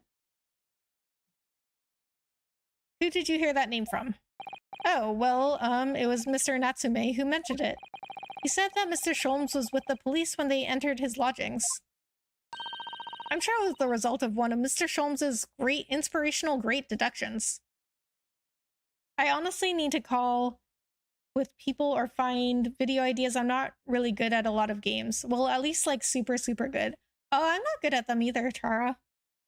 But I think where my value lies is that I like to do a lot of commentary on the game and analysis. It's almost like I do like a live review of the game when I'm streaming. Because I mean, I'm not like a pro at anything either.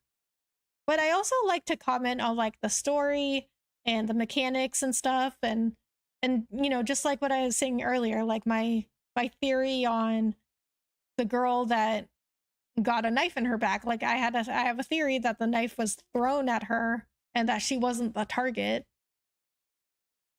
And so I think that's where my value lies, is not that I'm good at the game, but it's more of like my commentary on the game. And I do have some pretty funny moments.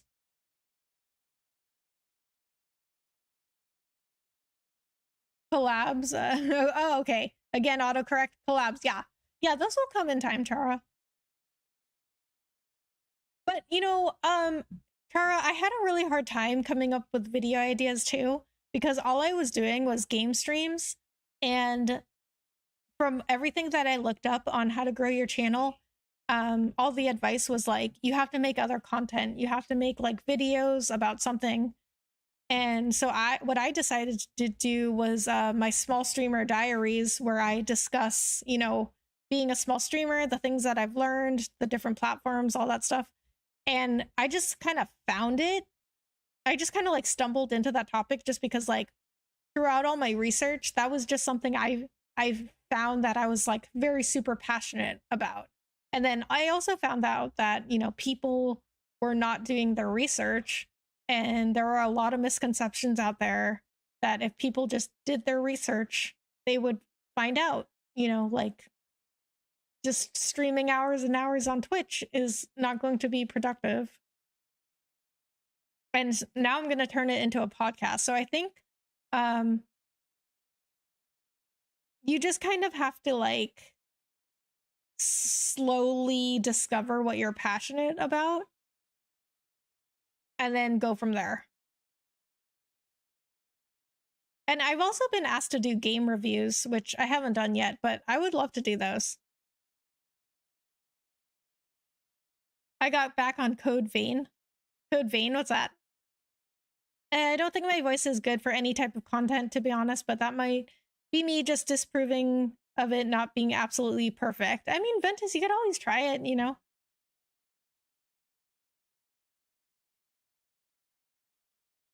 I'm gonna go back to Vibraduck stream. See you guys later. All right, Chara, see you later.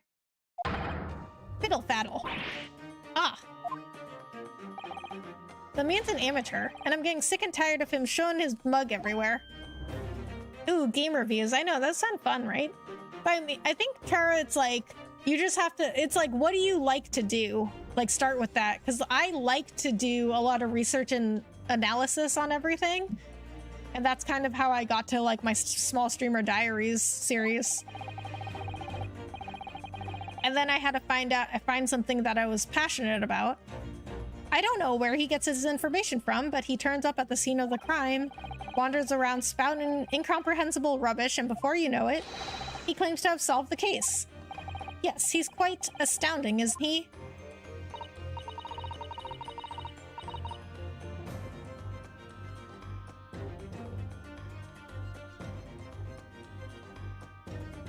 Game reviews are super popular. FOMO is real. Yeah. Yeah, and then it's, I mean, I like to look up game reviews myself, like just to, you know, make sure that if I want to buy a game or if I'm interested in a game that it's worth it. Oh, he ended it. Never mind. I guess I'm staying here. Okay.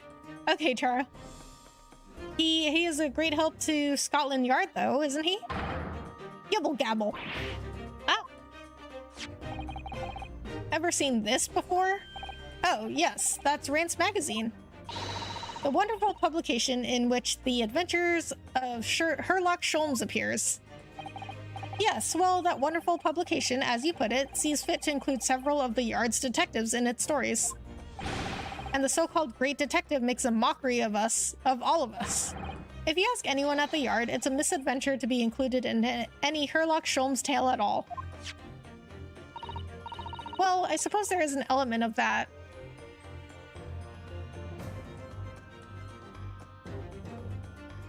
Okay, so Gregson is like that guy from Sherlock Holmes, the detective, that I don't remember his name, but he and Sherlock Holmes were like always arguing.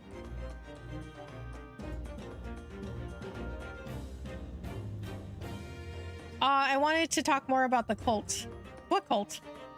I wish I had an endless supply of fish and chips in my hand. I know, right? I love fish and chips. Oh, wait a minute.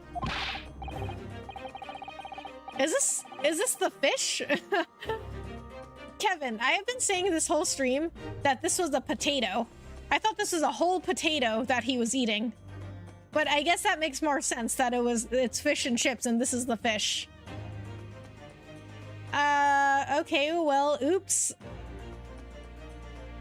But, I mean, does this not look like a potato? But, okay, Kevin, you should have been here earlier, because I was like, why is he eating a whole potato? He's got all these fries here, or chips, as I guess they would say. I'm like, he has all these chips here, and he's eating like a whole potato. Okay, you know what, though? That makes a lot more sense that this is the fish. Okay, well, you know what?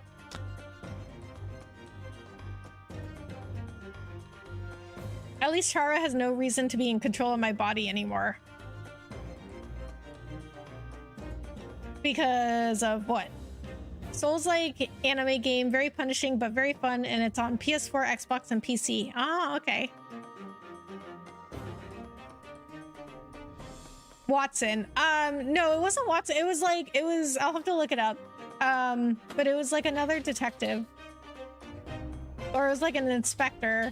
Fiber was playing Cult of the Lamb. Oh, Cult of the Lamb has been like all over streaming lately. That's fish and chips. Okay, you see what you get when you come to my streams, Kevin? That's what you get. This is what you get. We work our socks off, every one of us, only to be frumped by the public thanks to that obnoxious detective. The man's as dangerous to us at Scotland Yard as he is to all our criminals. That can't really be true, can it, Inspector? Clearly, the great detective and the police have a complex relationship.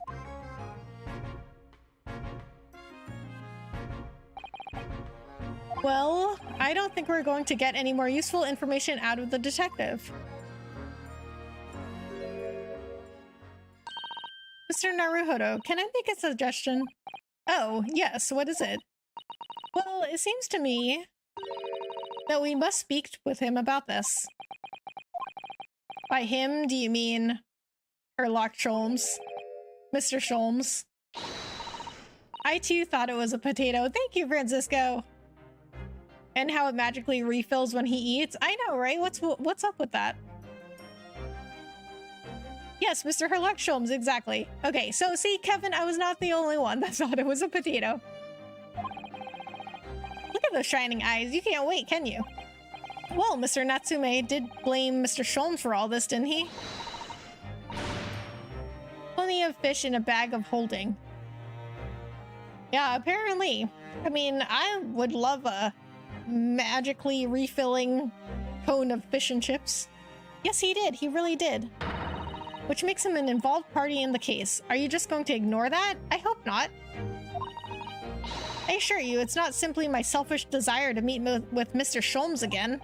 Of course not. The trouble is, we have no idea of the man's address even. It's Baker Street. Of course. How do you know that? It's in the stories, of course. 221B Baker Street. Right, that is also Sherlock Holmes' addresses. The most famous address in the world. Oh, I see. Well, there's nothing to stop us from going, I suppose. We'd better try to find our way there before Susato-san gets any more excited and unpredictable. His fish and chips is wrapped in newspaper. Oh, is it? I didn't even notice that. I mean, I knew it was like some sort of cone of paper, but I didn't notice it was newspaper. Cornucopia, but with fish. Yeah. I would not say no to a cornucopia, but with fish. Hurrah, I'll summon a carriage. So we're to have a reunion already with the great detective, Mr. Herlock Sholmes. Oh, that's right. I already talked to him. Okay, move. A new location has been added. The police are investigating even in this bitter or biting cold. 221B Baker Street, the home and office of the most famous detective in the world. Can we really visit, do you think? Oh, pinch me. I'm sure I must be dreaming. Oh boy, Sasato is fangirling out. Kevin, you are on point. You are. Well, I must go. See you next stream. All right, Tina, thank you so much for coming in. See you later. Okay, so before I go to Herlock Sholmes's address, I am going to take a break and get some more water, especially because my voice is starting to go because I have been talking a lot and having to read everything out loud. So I definitely need some more water and hydrate my throat, so I will be right back.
Elementary, dear Watson. And you know, Francisco, well, I don't know if you were here for this, but in this game, Herlock Sholmes says Elemensky instead of elementary.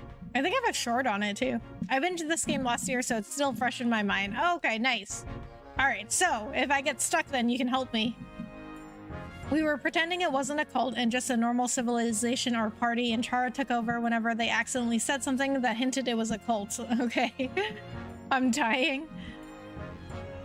Cute intermission scene. The small child in me misses the early 2000s. Oh, thanks, Kevin. I know, right? I was actually talking about that the other day, that like I like it because it like reminds me of my childhood.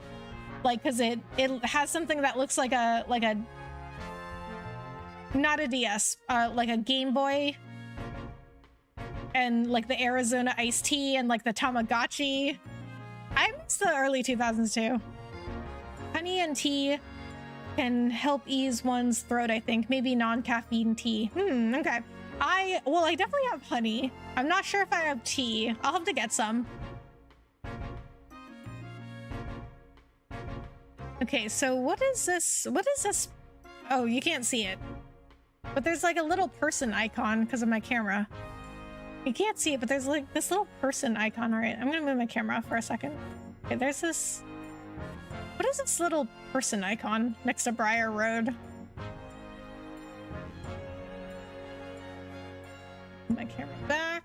So usually my camera is down at the bottom, but I moved it so everybody could see the text and the dialogue. Nice music for a comeback. Wait, what music? I think that's just the game music. Okay, let's go see Sherlock Sholmes. Ooh, look at this cutscene.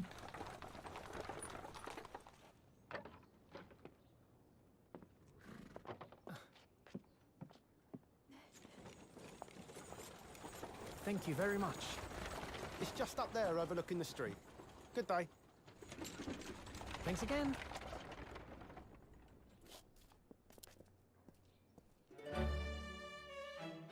This is it. The residence of Mr. Sherlock Sholmes.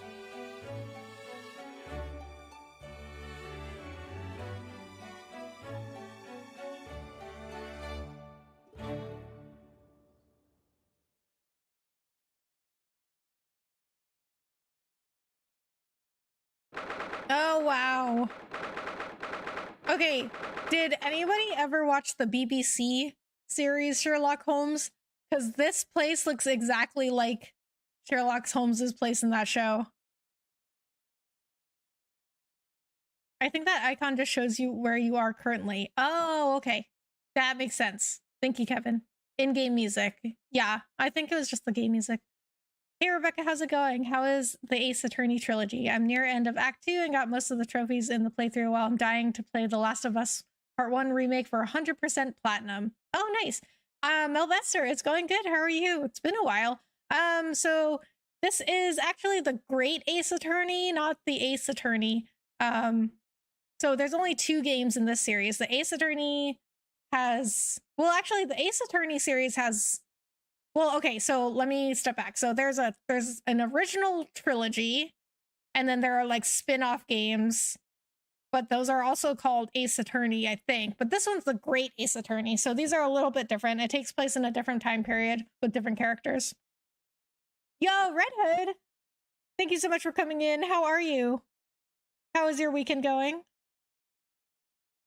Oh, it has animated parts. Looks nice. Yeah, so Ventus, these episodes, they always have like a little animation cutscene at the beginning and the end of the cases, but this is the first time I've seen it that's in the middle. Pretty. I've seen some of the BBC series. Looks very similar. Very pretty. I know, right? It was, I mean, honestly, it was set up like exactly the same. Like even the colors of these walls, they were the same in the BBC series. Okay, 19th February, 12:53 p.m. Sholmes' suite. So this is where the great detective makes his living.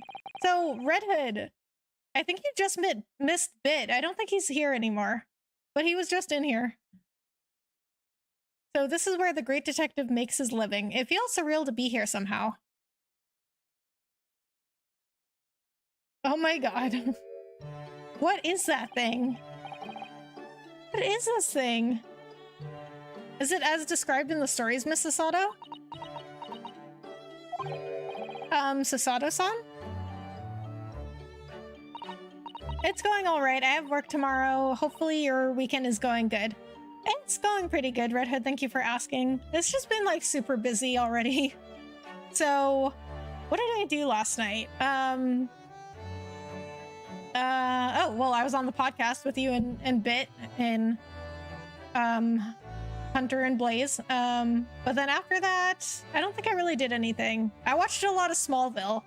I've been going through the entire Smallville series. But today was like just full of errands. Like I stayed up really late last night. So I stay up really late on the weekends and then I sleep really late. So I stay up until like 3 o'clock in the morning on the weekends and I sleep really late. So then I have to like wake up and then like get all my stuff done in a rush because I'm already like late in the day because I wake up so late.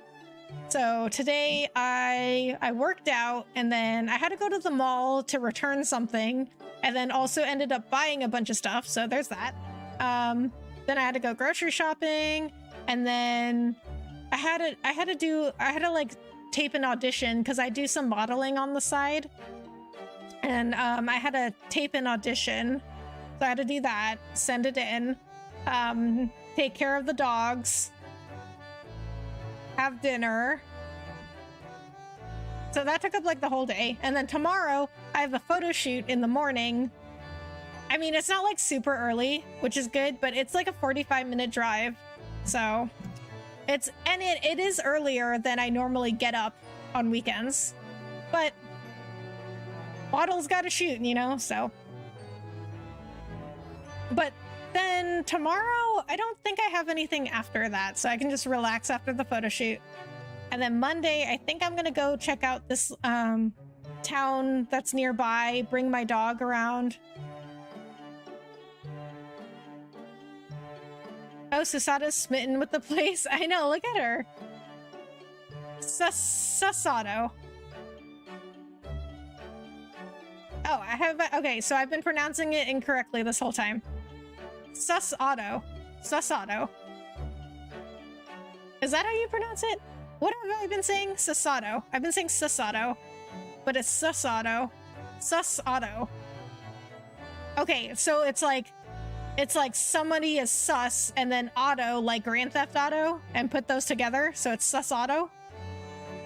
Oh, he was here. That's good to hear. Hopefully the stream gets him to play more JRPGs. I know, right? He knows, like, he knew about these games already, because when I first told him I had been playing the Great Ace Attorney, he was like, oh, objection. I'm like, okay, so you like the games. Yeah, I mean, JRPGs are, yeah, they're amazing. Like, RPGs is one of my favorite categories of games, so I mostly play action adventure games and RPGs, but I guess the RPGs I play are mostly JRPGs. Like, I mostly play Final Fantasy. And, well, it's like, these days, it's like RPG and action games are blended together. So it's like, I don't know, like, I was just playing The Witcher, like, that's sort of that's like an RPG, like an action RPG, right? Yeah, like even Final Fantasies now, they're just action RPGs, like FF15. Like the combat was hack and slash style. I sleep really late on Friday. Nice. Sounds really eventful. Today I just worked out and been reading Game of Thrones. Oh, nice. No, you haven't been mispronouncing it. I just want to make an Among Us joke. Oh, okay. See, I don't play Among Us, but I do know the phrase sus. But maybe I've been mispronouncing it. I don't know. It's more like Sasato, I think. Sasato. Okay. Back. Hey, Hunter. Welcome back. It's hard to explain in English. Okay. Well, I'm just gonna say Sasato then. I want to learn Japanese by writing a book in Japanese with the help of a dictionary and Google Translate. Then I'll ask native speakers for input as beta readers. Oh, nice. Yeah, I wish I knew Chinese, especially since I am Chinese, but I only know English, so there's that. I do know a few words in Chinese. Like, I know the names of some food, but that's it. Many famous cases have been solved here in this very room. Oh, I suppose they must have been, yes. I've never read the story, so it's hard to get quite as excited about it as she seems to be. I want to learn Mandarin, French, Korean, and Italian too. Wow, Francisco! That's a lot of languages. I mean, it's always helpful to know a lot of languages, but it is so hard for me to learn another language. So I took French in school. So from like 7th to 12th grade, I took French. I mean, I enjoyed it, but I don't think I would remember anything now. So, Francisco, are you going to learn all those languages at once? A lot of JRPGs since Kingdom Hearts have been moved into action art JRPGs. I know, right? Like, I wonder why that is. You know, I feel like, because like Persona 5 was probably one of the fly flying around my face. Persona 5 was it was one of the first turn-based games I played in a really long time. I wonder if it's like people's attention spans are like so short now and they just want everything to be like so like fast-paced and action and like just, you know, explosions and whatnot, and that's why everything's like hack and slash combat now and action RPGs.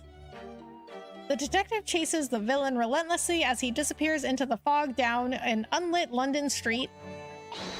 Oh, the thrill of it. Oh, that FF7 remake too. That's like a hack and slash style combat too, although they do incorporate the whole ATB stuff into it too. So I mean, but FF7 remake was so good. Like, I wish I could go back and play it again for the first time.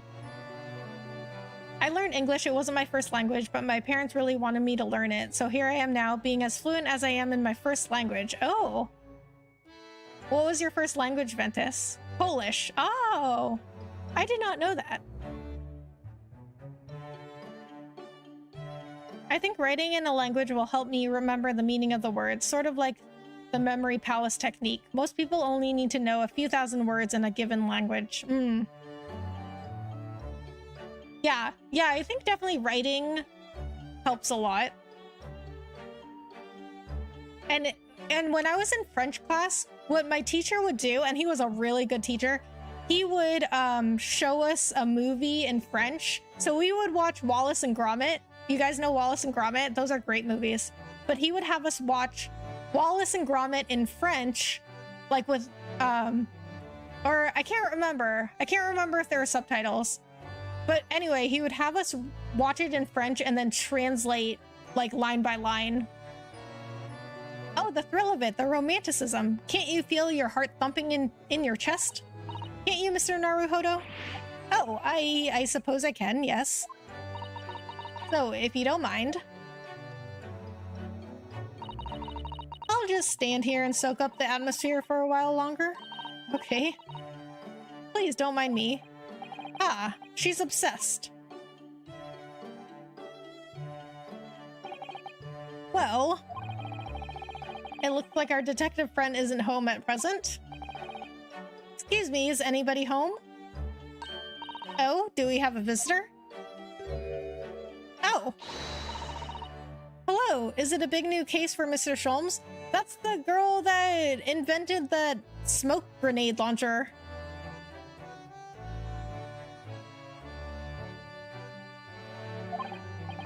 Hello. Yes, I love Wallace and Gromit. Me too. Yes, I watched Wallace and Gromit as a kid and Chicken Run. Oh, I love Chicken Run. We had the similar thing in my mid-school, but with song lyrics. Ooh, yeah, that's a good way too.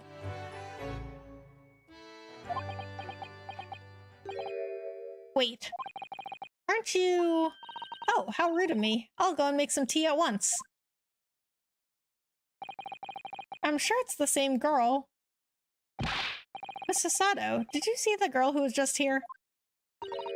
Oh yes, isn't it truly extraordinary? To think that the King of Bohemia came to this very room to ask Mr. Sholmes to take on his case. I don't think she was listening to me at all. The King of Bowaria? King Wilhelm Gottsfried Sigismund von Ormstein, of course. Oh yes, of course. Sorry, I'm drawing a blank. Forget the adventures of Herlock Sholmes for a moment and look over there. The tea's brewed, and I have a freshly baked cake as well. Ooh, I want some. Share with the class. Ah, it's you. I knew it. Sasato-san recognizes her too. Yeah, so it is that girl that invented the smoke grenade launcher. Ah, there you are. I'm taking that with you as well. I was looking forward to the trial run of my experimental smoke grenade launcher. Oh, good day to you. I'm, well, the inventor, I suppose, of that machine. It's the girl who turned up at the end of Mr. McGilded's trial in the defendant's antechamber. I've never met a lawyer from the Far East before. Or you, having to get straight to work when you've only just arrived in London. Oh, yes, it was challenging. Well, try this tea. It's my special blend, you know. Oh, thank you. Is tea supposed to look that color? Depends on the tea, I guess. Oh my, what a fragrant yet mellow flavor. Hooray, it's a winner. I tried blending different leaves designed to alleviate fatigue, you see. You must be exhausted after your long voyage here. And you have another ticklish trial tomorrow. Ticklish? Okay, so you know what I will say about having to read everything out loud is that at least I'll constantly be talking. Because, I mean, usually I am anyway, but there are some periods of time in other games where I'm not saying anything. It's usually not for long because I just like nonstop talk. I mean, if it's something that I know about and like to talk about anyway. But, you know, it's like some streamers will just sit there and play a game and they will not talk at all. And even though they get the advice like, hey, you know, you should talk more, like talk about the game, talk about what you're doing, whatever, but it's like it doesn't come naturally for some people. So at the very least, even though this is killing my voice, at the very least I can be constantly talking. So there's that. Oh, you know what, this teacup right here, it looks like Chip from Beauty and the Beast. Oh, what? Look at this. Okay, look at this. Why is there just a single shoe up here? Like, where is the other shoe? And then what? Like, this shelf is just a bunch of random items. Like, why are there only 2 chess pieces here? Like, why are they not with the other chess pieces? Oh, and you're to defend a Japanese man. I do wish you lots and lots of luck. Did Mr. Sholmes tell you about us by any chance? Oh, you know Hurley, do you? Hurley? Mr. Sholmes to you, surely. Mr. Sholmes was a fellow passenger on the boat that brought us to Great Britain, you see. Was he really? Well, I had no idea. I'm afraid Hurley's out on an errand again today, even though he's just returned from overseas.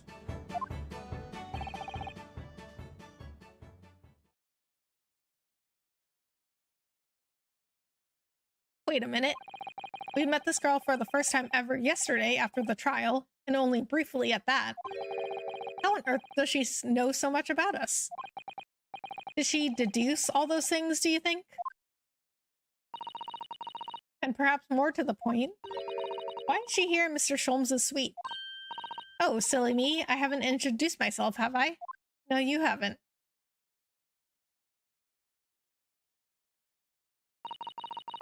It's a great pleasure to meet you both. My name is Iris Wilson. I live here together with Hurley. Ah, Iris, is it? What a lovely name. What? What's the matter? No, wait. This can't be. Did you say that your name is Wilson? What's the matter with Sasato-san? Why is she so flustered all of a sudden? Yes, that's right. And what are your names? Oh, so Iris is Watson. Oh, I'm Ryunosuke Naruhodo, a lawyer from Japan. Oh, sorry. I'm Mr. Naruhodo's judicial assistant, Susato Mikotoba. It's wonderful to meet you. Lovely. Susie and Runo. Got it. Okay, I mean, yeah, I guess that works. Susie? And Runo? There's more to this girl that meets the eye. I guess she likes giving people nicknames. I have so many questions for her, I don't know where to start. Yes, and so do I. Wait a minute. How is Susato hearing me? Because she responds to things that I'm just thinking. I'm not saying them out loud. I mean, I don't think he's saying them out loud. Gender Ben Watson, yeah. Standard Japan at it again, yeah. I feel like this is very trendy lately, like gender bending and switching up like the races and ethnicities of characters and stuff like that. Gender identities, whatever. Ugh, okay. This fly, okay. I think this fly is attracted to all of my lighting around me. So I have 3 lights on around me right now. 1, 2, 3. Yeah, that's 3. It was you that we ran into yesterday, wasn't it? At the Old Bailey? Yes, that's right. You were ever so helpful. Thank you so much. Oh no, not at all. I'm sorry we couldn't have been more welcoming.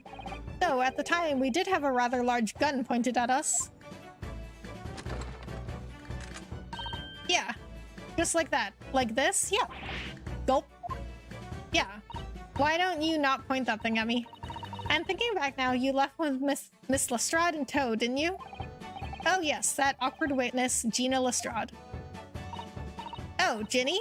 Yes, she's a professional pickpocket. So we found out. It was very naughty of her to pinch my invention like that. She pickpocketed this giant launcher? Are you referring to that trial-disrupting gun-like contraption? Exactly. So I followed her, you see, to get it back. Perhaps I should think about fitting a self-destruct mechanism in my inventions. This girl is dangerous. Anyway, I brought Ginny back here after that, so she could apologize to my trusty technician. This child is overpowered, I know, right? You know, okay, if there's any Borderlands fans here, she reminds me of Tiny Tina. Sorry, you're a technician? Hurley, of course, silly. Hurley? Yes, Herlock. Herlock Sholmes. We live here together.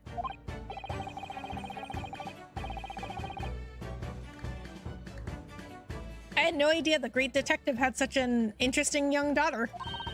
Daughter? Not likely. What? I wouldn't call him Hurley if he was my father, would I?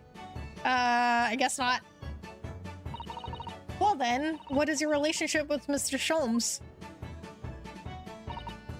Well, I expect you found out that lodgings of any kind in London are very expensive. So the solution is to share the cost with a partner, a roommate. You're roommates? How old is this girl? I hope you don't mind me asking, Iris, but how old are you? That's what I just said. I just said that. 10 at least this year. 10 at last this year. What? She's 10 years old and she's paying rent? Well, what of your mother and father? Oh no, they're not around. Oh, I see. I wonder what the story is there.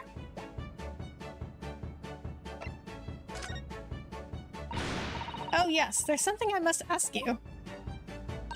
Of course, of course. Go ahead, Susie. I'm a very great fan of The Adventures of Herlock Sholmes and... Oh, you have a copy of Rants magazine. Yes, I read every issue. It's delivered all the way to Japan on a ship. Oh, this is so exciting. My stories are being read on the other side of the world. My stories? That's right. Hurley is always solving such amazing cases, you see. And he tells me all about them. They really are quite fascinating.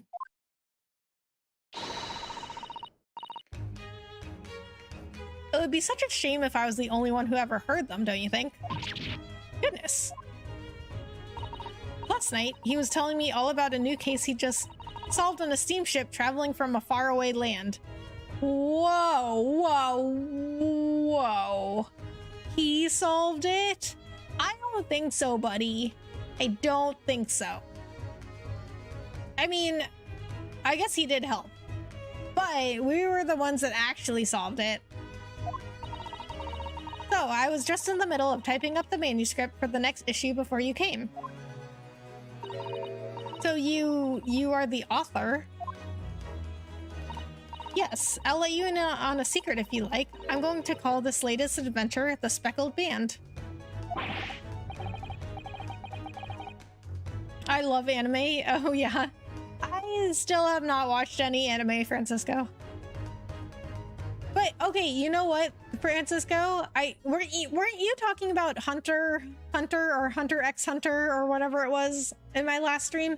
And I was at Box Lunch today, which if anyone doesn't know what Box Lunch is, it's a store that's kind of like Hot Topic.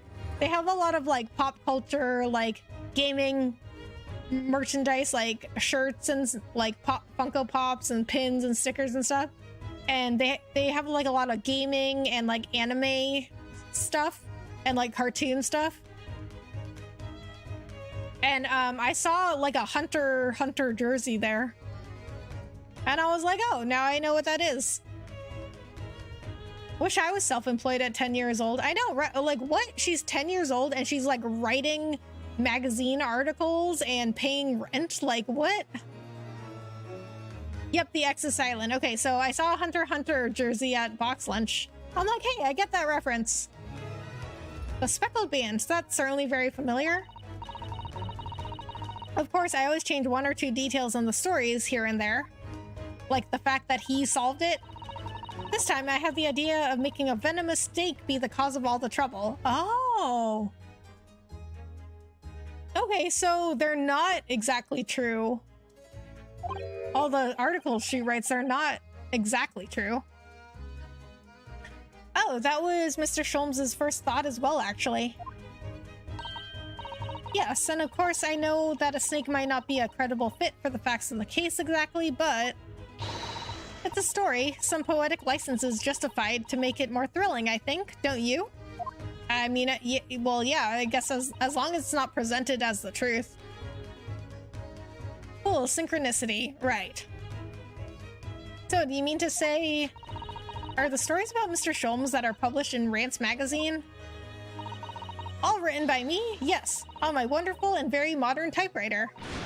But all the stories I've ever read are written by a doctor of medicine, Dr. John H. Wilson. Susada-san's getting more and more worked up. Yes, that's me. I mean, my name really is Wilson. Some details are embellished, but hey, they gotta sell. Yeah, exactly. I mean, if she's writing them for a magazine, I totally get it. But I mean, at 10 years old, she's doing this. She's writing like world famous articles. And I mean, that's crazy. Like, can you imagine what she's going to grow up to be into if she's this smart at 10 years old? I don't even have like a fraction of her intelligence. Also, yo, Chris, hello. How are you doing? Thank you so much for coming in. I mean, my name really is Wilson, but what about the doctor of medicine part? That's all true too. I am a doctor of medicine. No, at 10 years old? At 10 years old. Well, that's quite incredible. But Dr. Wilson is an English gentleman. Ah, yes. I did alter the setting slightly for the stories to be more compelling. Oh. Well, it sounds a little strange, doesn't it? A great detective with a 10-year-old girl in tow? Well, yeah. I wish I was this smart at 10 years old. Imagine being set up for the rest of your life at 10. I know, right? I mean, like, most people could not even hope to accomplish what she's accomplished in their entire lifetime. The key to industrial revolution is within the mind of a 10-year-old. I know, right? I suppose it does, yes. Poor Susato-san. She looks like her whole world has just fallen apart.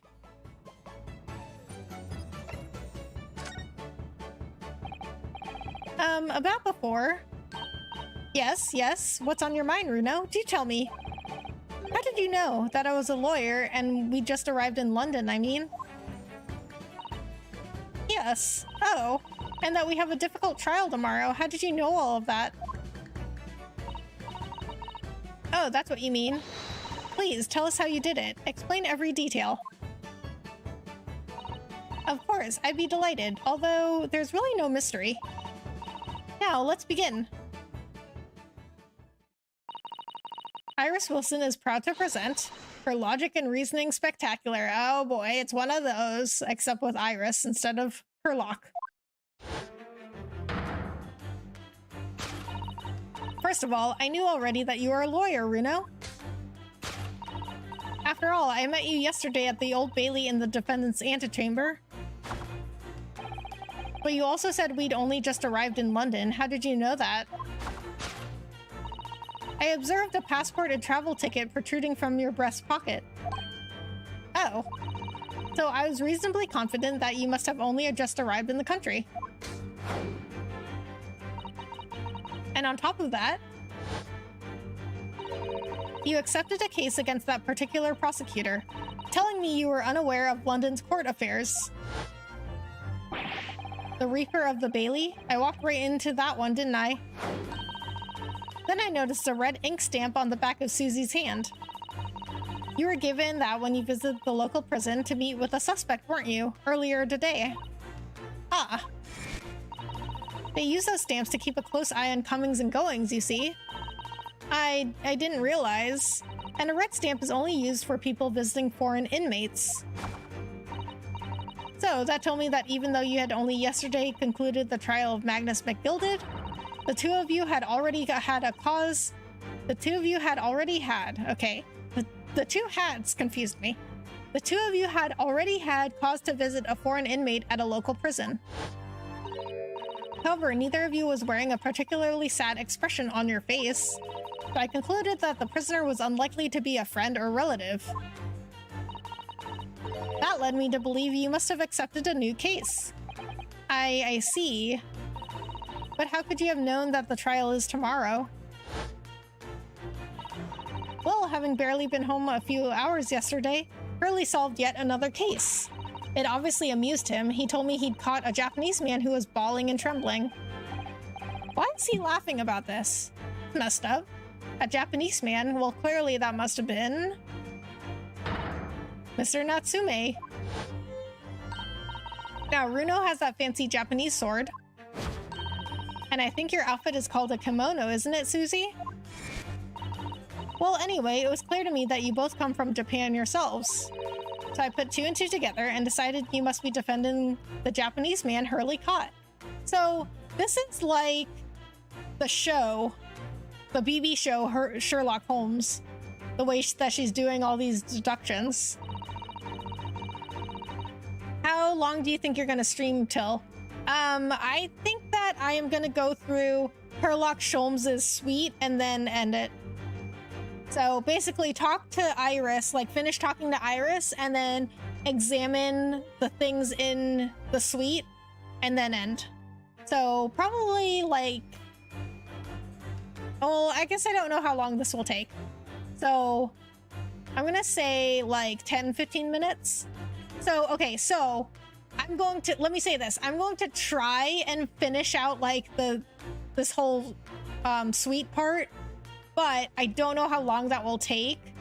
So if it does take longer, if it ends up, you know, taking a long time, I'm just going to say like another 10-15 minutes. Oh, it's a kimono, not a yukata. I kind of screwed that up earlier. What's a yukata? And there was only one conclusion those facts could lead me to. You both came here to ask Hurley about the case. There's a note on the mantelpiece that says the man's trial will be tomorrow. That's one smart 10-year-old. Why isn't Iris the great detective? Yeah. You know what? She could have really helped me out on the ship. Instead of Herlock coming to these crazy conclusions. Hurley is always stabbing his notes with a knife, you know. He is silly. And that's all there was to it, really. Thank you for listening. I'm Iris Wilson, and that was one of my great deductions. Oh my gosh, she's adorable.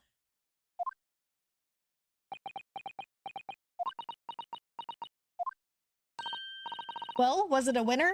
Were my deductions correct? I mean, yeah. The better half, right? Like, who could have guessed the better half to Herlock Sholmes was a 10-year-old? Well, I guess, given how Herlock Sholmes is, I guess it's not that surprising. They were spot on. That was amazing, Iris. Truly a great deduction. You even managed the certain something of Mr. Sholmes' delivery. Oh, well, I was just copying Hurley's style for that. This is really very good news. You could tell us all about the case involving the Japanese man. You will, won't you, Iris? Please.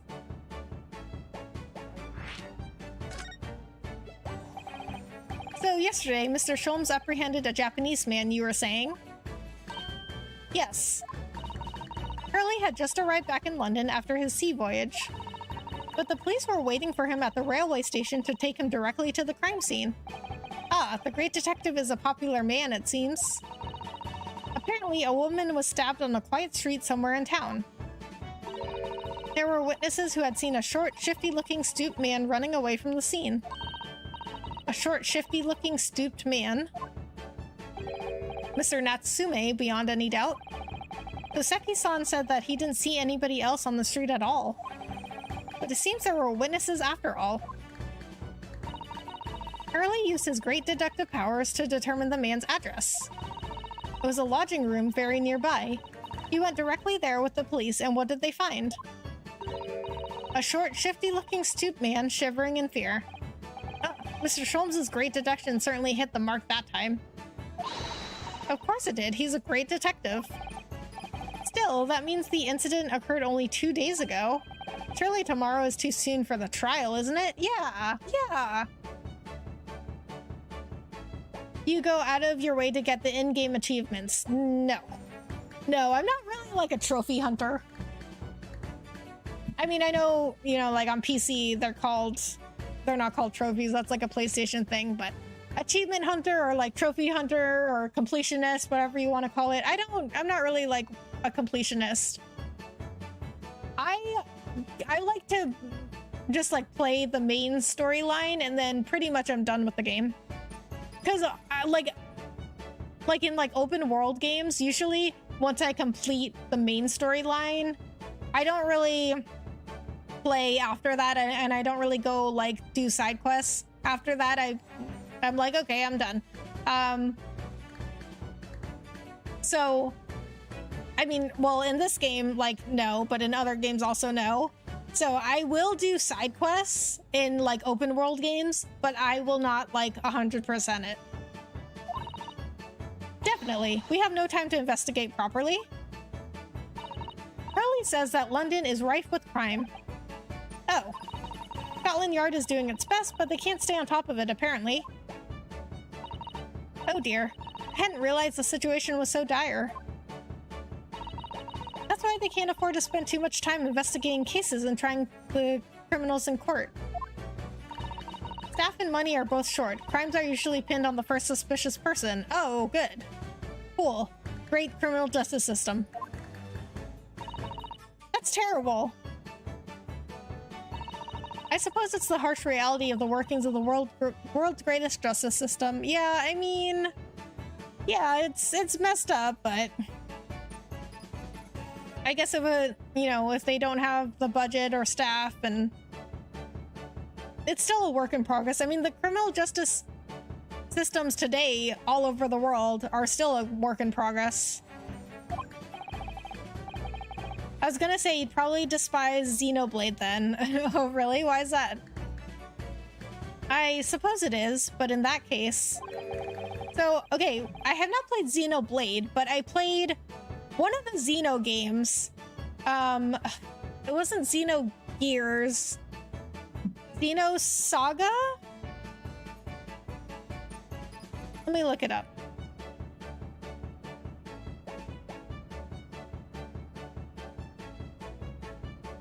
Yeah, I played Xeno Saga, and I like that game. I don't hold out much hope for Soseki-san.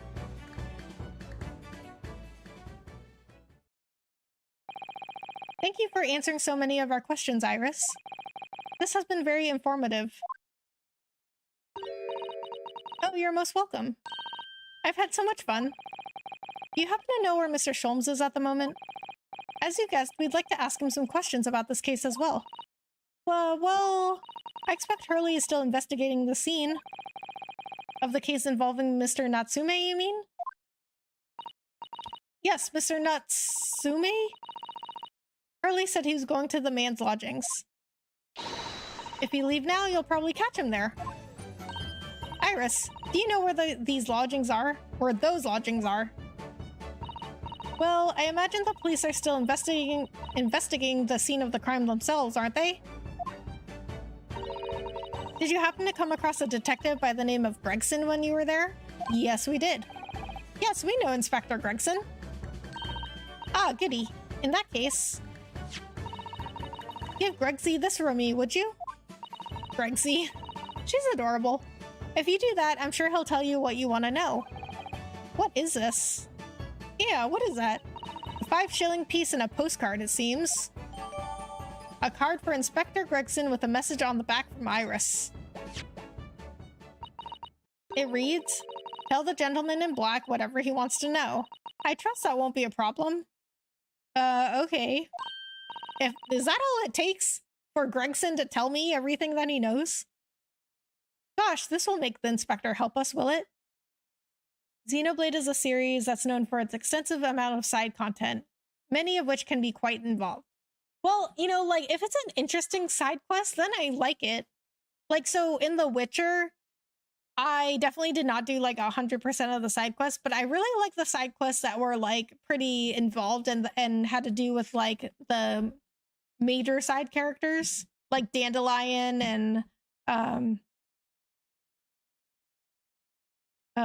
who else was there? Oh, Zoltan.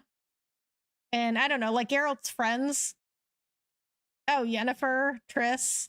Like, I like doing those. But I mean, I will do a bunch of side quests. I just won't do like 100%. And then towards the end of like the main storyline, I will probably just skip all of them. Because I don't like to spend too much time on one game.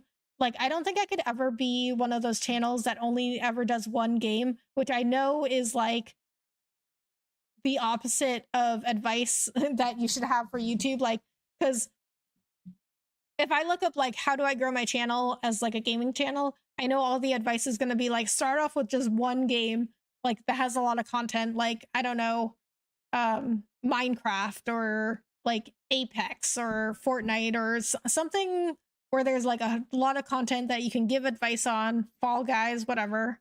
But I just don't think I could ever do that. Reminds me of Downton Abbey's plot where one of the beloved characters was framed. Oh, I still have not watched that, but I know a lot of my friends like it. Welcome back, Hunter. Well, thank you, Iris. We'll give it a try.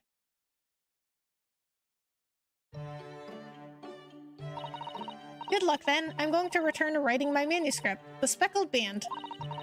And I'll be making more special blends of tea, so come back again soon. Oh my gosh, she's so sweet. We'd be delighted. Thank you so much, Iris.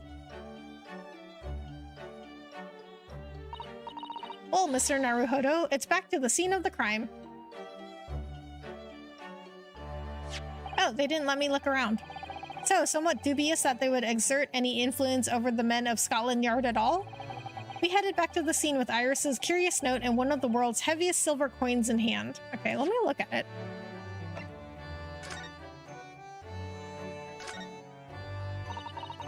This is a 5-shilling piece, isn't it? I believe it's called a crown. Yes, and you can train a Scotland Yard detective to do whatever you want with just a single one.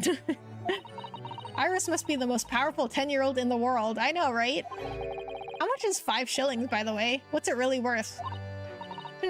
Well, it's probably enough to buy all the chips the inspector could possibly eat in a whole month. That's greasy.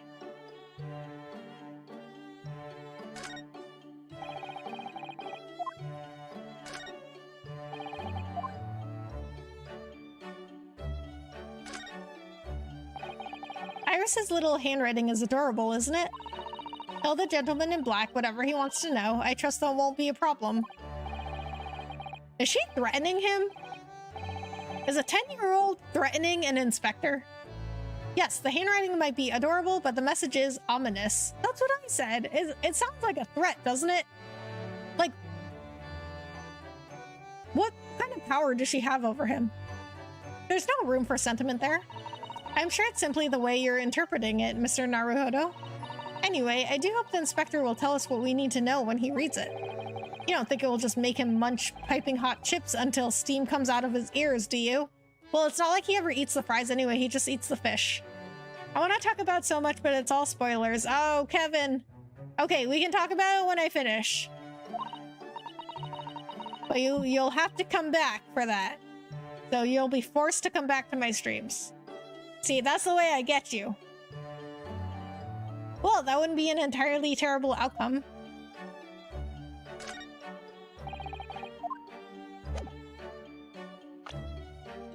Okay, we got a character profile for Iris. Iris Wilson, 10.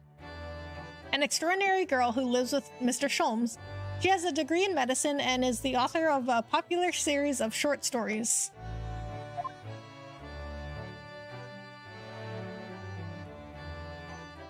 To be continued.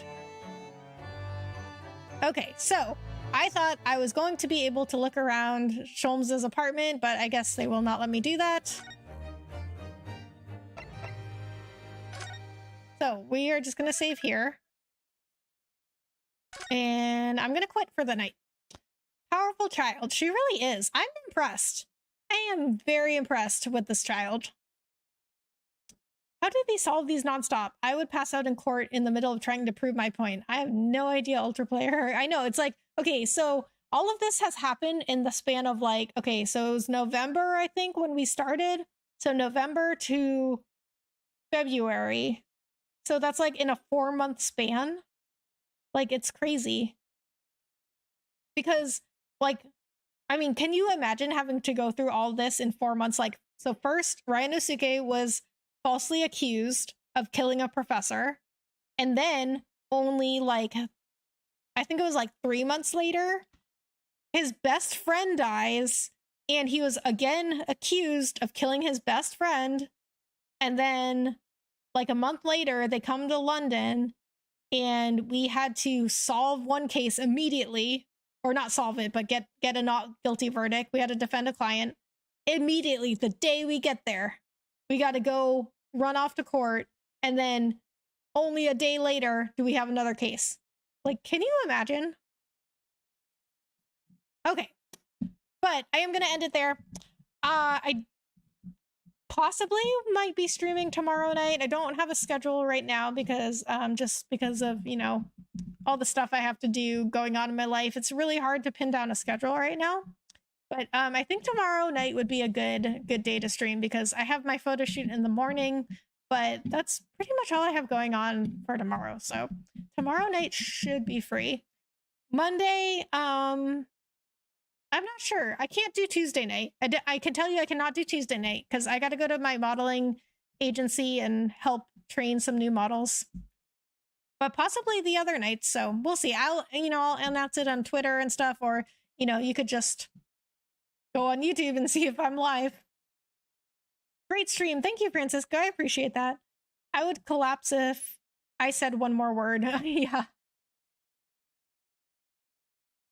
Yeah, I mean, I don't... Ryanosuke and Sasato have a lot of energy to keep up with all these things going on. No worries, stream when you can. I appreciate that, Kevin. And Kevin, it was so nice to meet you. Thank you so much for coming in and spending time here and for subscribing. I appreciate it. Last words on a whole nother level, right?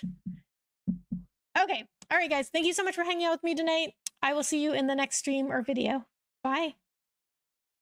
Been fun. See ya. Goodbye, Ventus. I'll try to be at every single one. I really appreciate that, Hunter. All right, guys. Thank you so much. Peace out. Good luck with the shoot. Thank you, Francisco. Bye, guys. I'll see you next time.